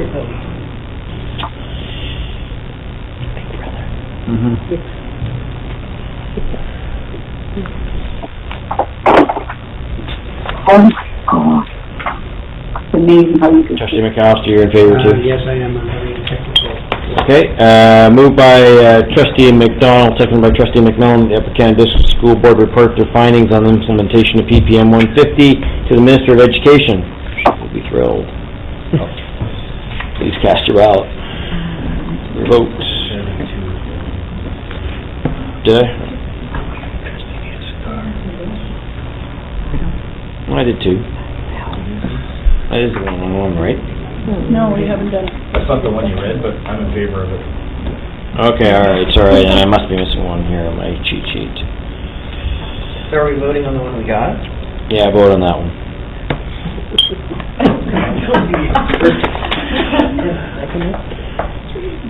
Yeah, but apparently there's 4. No. You just missed 2. You missed the tender process. All right, well, I have it, just so that everybody knows, it's my number 3. Oh. That's not what you read, though. Yes, I'm fully aware of that. I didn't read, I misunderstood that in this particular time, Lisa meant me to read 132. We understand. Totally missed that, I'm sorry. Okay, now, my number 2, your number 3. Moved by Trustee McDonald, seconded by Trustee McMillan.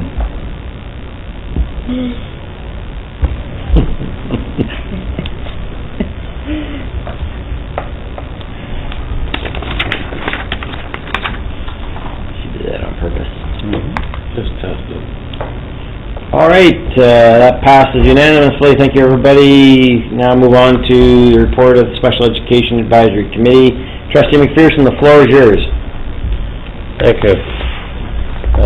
Anyways, we met on the 5th of June, and basically we had a presentation of special education staffing and the implications of the 2012-2013 special education budget. Essentially, our EA staffing is going down slightly, but we're maintaining ourselves in accordance with provincial guidelines. The Spec Ed Committee gave their approval of the staffing. They did not raise any major issues. We also talked about some agenda planning for next year, trying to cover off as many things as we can. We also are presenting to you tonight, you don't have them, so anyways, we are working on the SEAC guides, and we've now approved numbers 4, 6, and 7. There are some special education plan amendments, essentially it's a housekeeping effort, simply going back and correcting certain annotations and references. You have them, but it's simply a chart. There is one motion, they did talk about the spec ed review. The review will be going to the board in September 2012 and brought to SEAC in October 2012. We also have an opportunity to help access a parent reaching out grant through a partnership with the Learning Disabilities Association of Ottawa Carleton. And I believe we got an email stating that letter had been comprised and mailed. And let's see, there is one recommendation in here that SEAC recommends that, what the heck is this? That the Upper Canada District School Board approved the revisions to 2012 Special Education Plan, and that was a recommendation from SEAC, and I will make that motion to the board. All right, thank you, Trustee McPherson, seconder. Trustee Richards, any comments or questions? All right, proceed with the vote.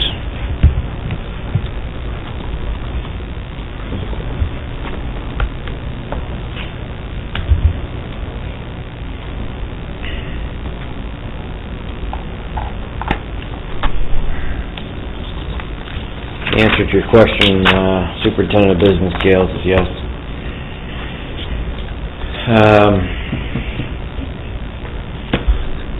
That passes unanimously. Thank you, everybody. Trustee McDonald, give us a report on your activities as Director to OPSBA. Thank you. Our last board meeting, I talked about the issues that were coming forward at OPSBA AGM. AGM was held on June 6th, 7th, and 8th, I believe were the dates, in Thunder Bay.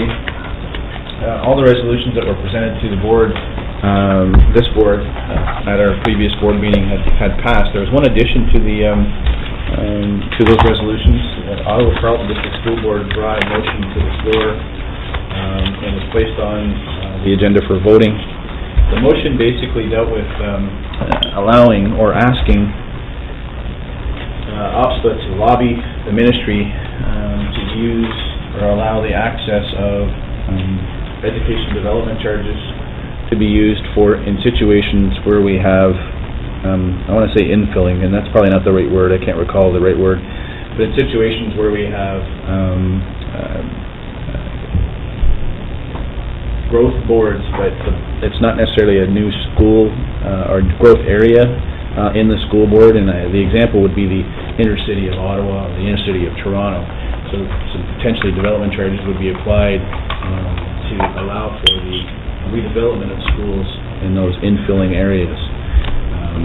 The development charges have kind of evolved a little bit. Originally, development charges allowed for fees to be placed on land purchased in a certain municipality, a certain area, and those development charges could be used for boards to buy land or obtain land, but not for the building of the school. The Ministry of Municipal Affairs has kind of developed a new mindset around planning and has talked about infilling and talked about building up as opposed to building out so that we can control urban sprawl. So in those situations we have more families living in older areas, downtown cores, those types of things. So there is an impact with the development charges. The difficulty is that not every board has the ability to charge development charges. Ottawa being one, Peel, Toronto, those types of boards obviously have the ability to charge those development charges. To me, the motion was presented, it was voted upon, and was allowed to move to the AGM for voting. I did not vote in favor of it, and the rationale that I used, you seem surprised, Trustee Petersman, was that it was something that was not going to add to the direct benefit of all of OPSBA.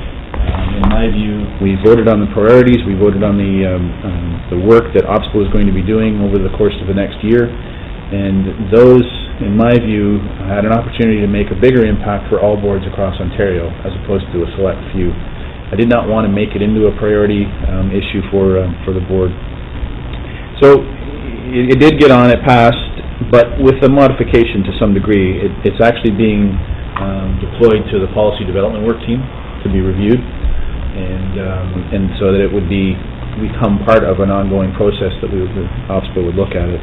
I was satisfied with that, but it was still a little problematic, I think, that when we have some larger boards that tend to control the agenda, it's very difficult across the province. The northern boards also had some very vocal words of non-support for those types of things.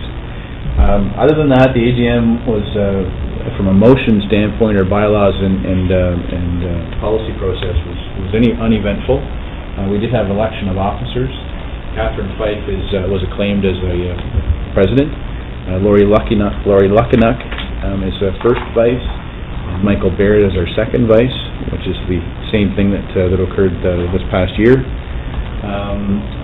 Peter Garrow was elected as the First Nations representative on the board of directors. And we also had an opportunity in our regional meetings to elect a regional executive. So Dave Shields from Renfrew, the chair of Renfrew board, was acclaimed as our chair for the regional area. And the representatives that we would have on policy and program, our ad hoc type committees, we elected those individuals and alternates as well.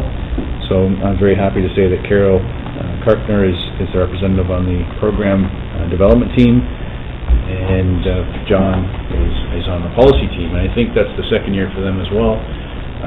Carol had to duke it out. There was a three-way race for two positions, and it was a hard-fought battle, and Carol was successful again. So it was a good meeting, actually. It was an opportunity for us to get some of the trustees from different areas. We experienced, some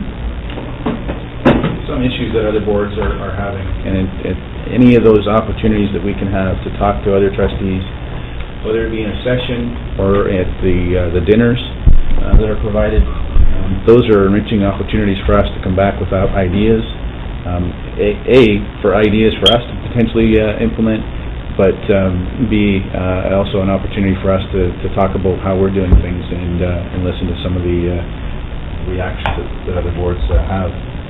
I'll open up the floor to my colleagues who were there. I know Trustee Buckland's on the phone, but if they have any other comments about any particular sessions that they attended, but that's my report.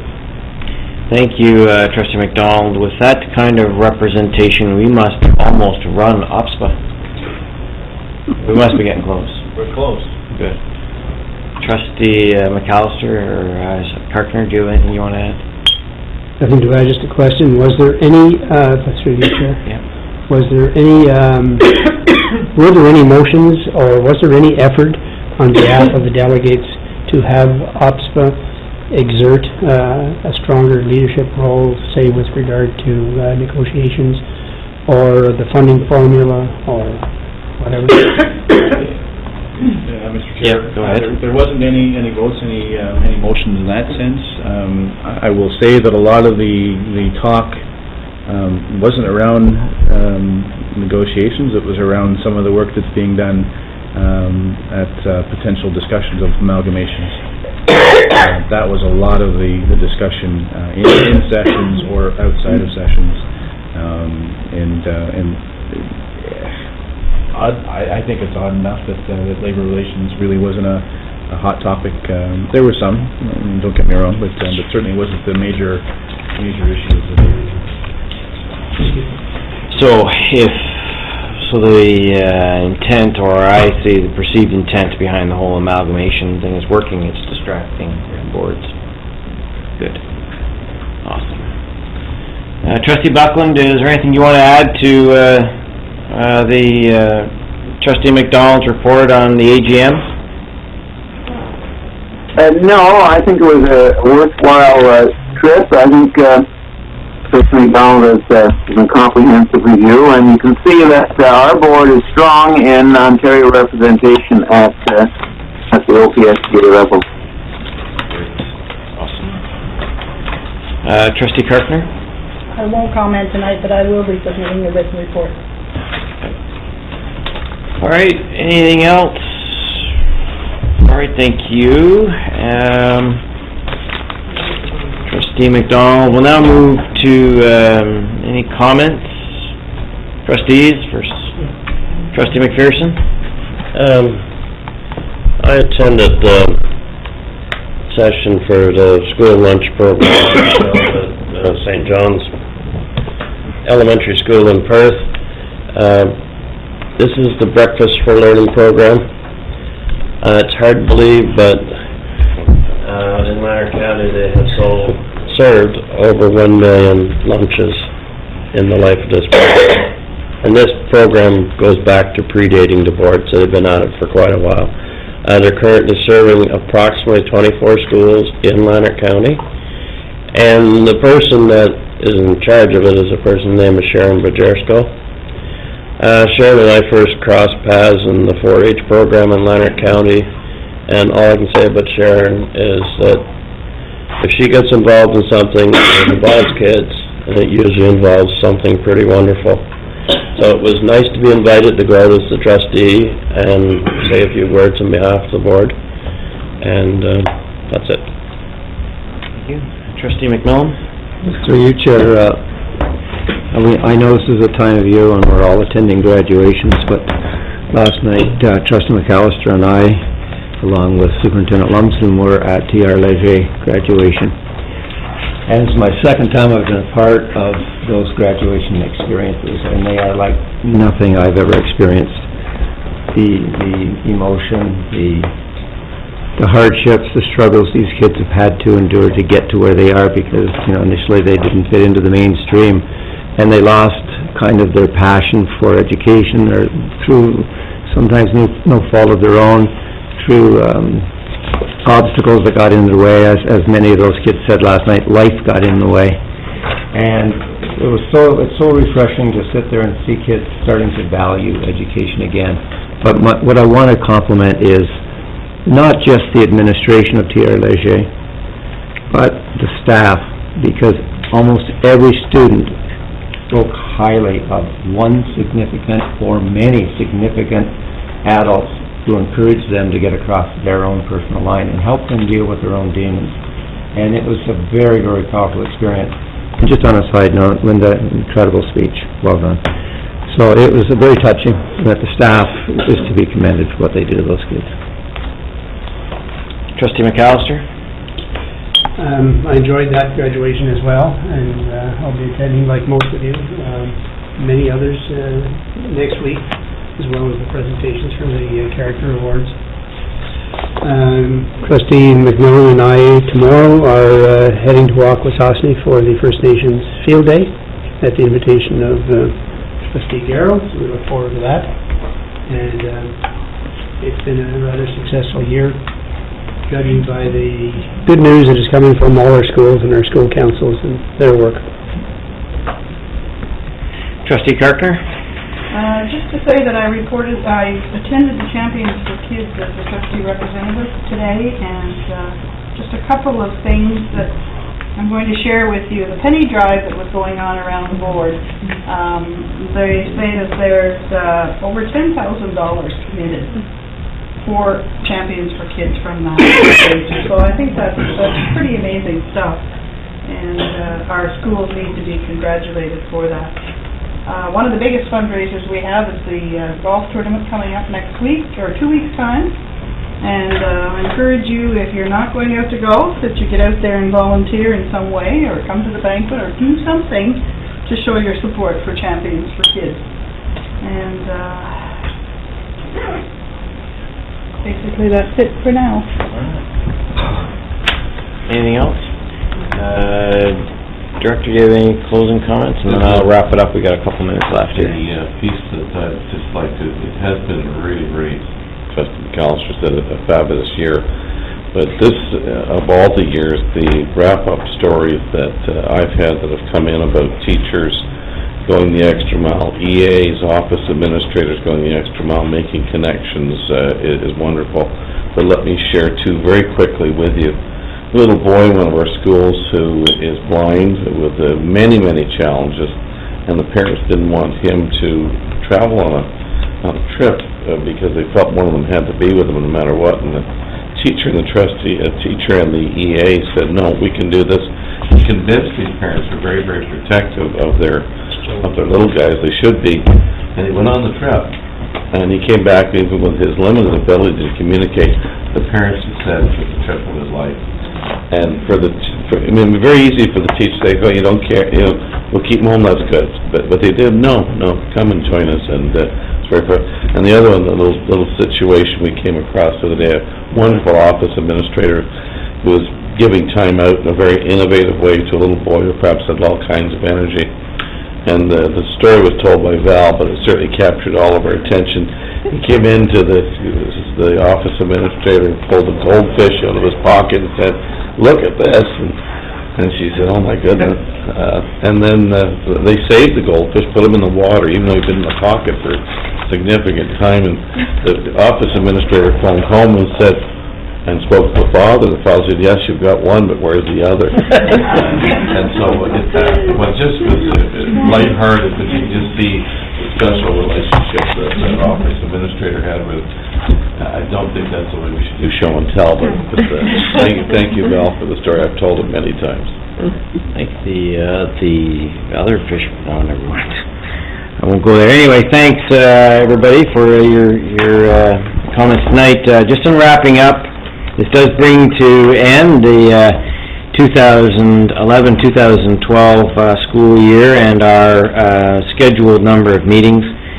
First, I want to thank all the trustees for their assistance in helping me tonight. I appreciate many of the supportive emails and corrections that I got, and I am open to remedial on the use of vote or votes or whatever it is that I'm not saying right. So thank you very much.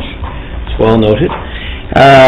Lisa, can you just put up that picture for me? I don't often tell stories of these events that I attend, but this one kind of really struck me. This bench represents quite a significant moment in a young person's life, and I think the family's life and the class's life. Last Friday at prom in Iroquois, at Seaway, a young student, an autistic child, attended the prom. The parents were nervous and concerned, and mother said, when she called and told me about it, she said, I was fearful of getting a BlackBerry message and saying that I'd have to come pick her up. What I did not think was that I would get a BlackBerry message that the students had elected her as prom queen. Obviously this was a great testament to this class's love and character. They selected this child, and the parents were so overwhelmed. And this has been a 13 or 14 year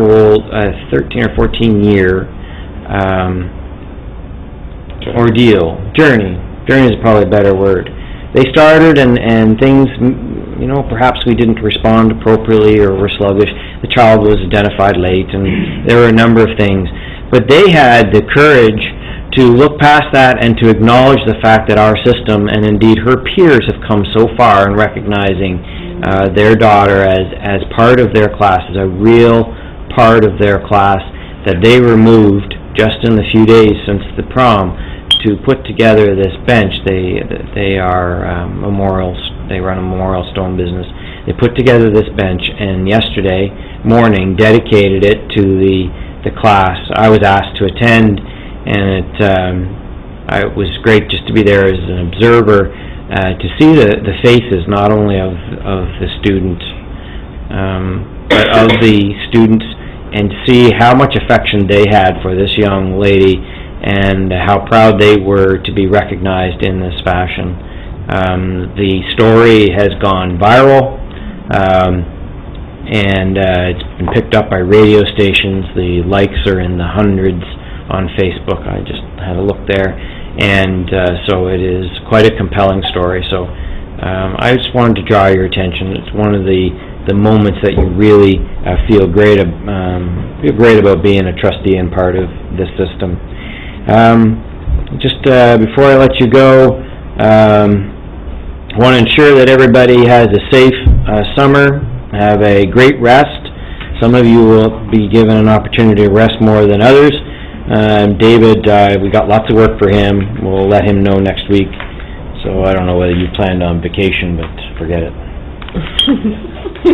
No, we want everybody to recharge their batteries, have a great summer, have a safe summer, look after everybody, and I look forward to seeing you all here in September for even a better year. Thanks, everybody. And most to adjourn, Trustee McMillan, Trustee McPherson, and you bothering to vote? Nope. All in favor? Passes unanimously. Thanks, everybody.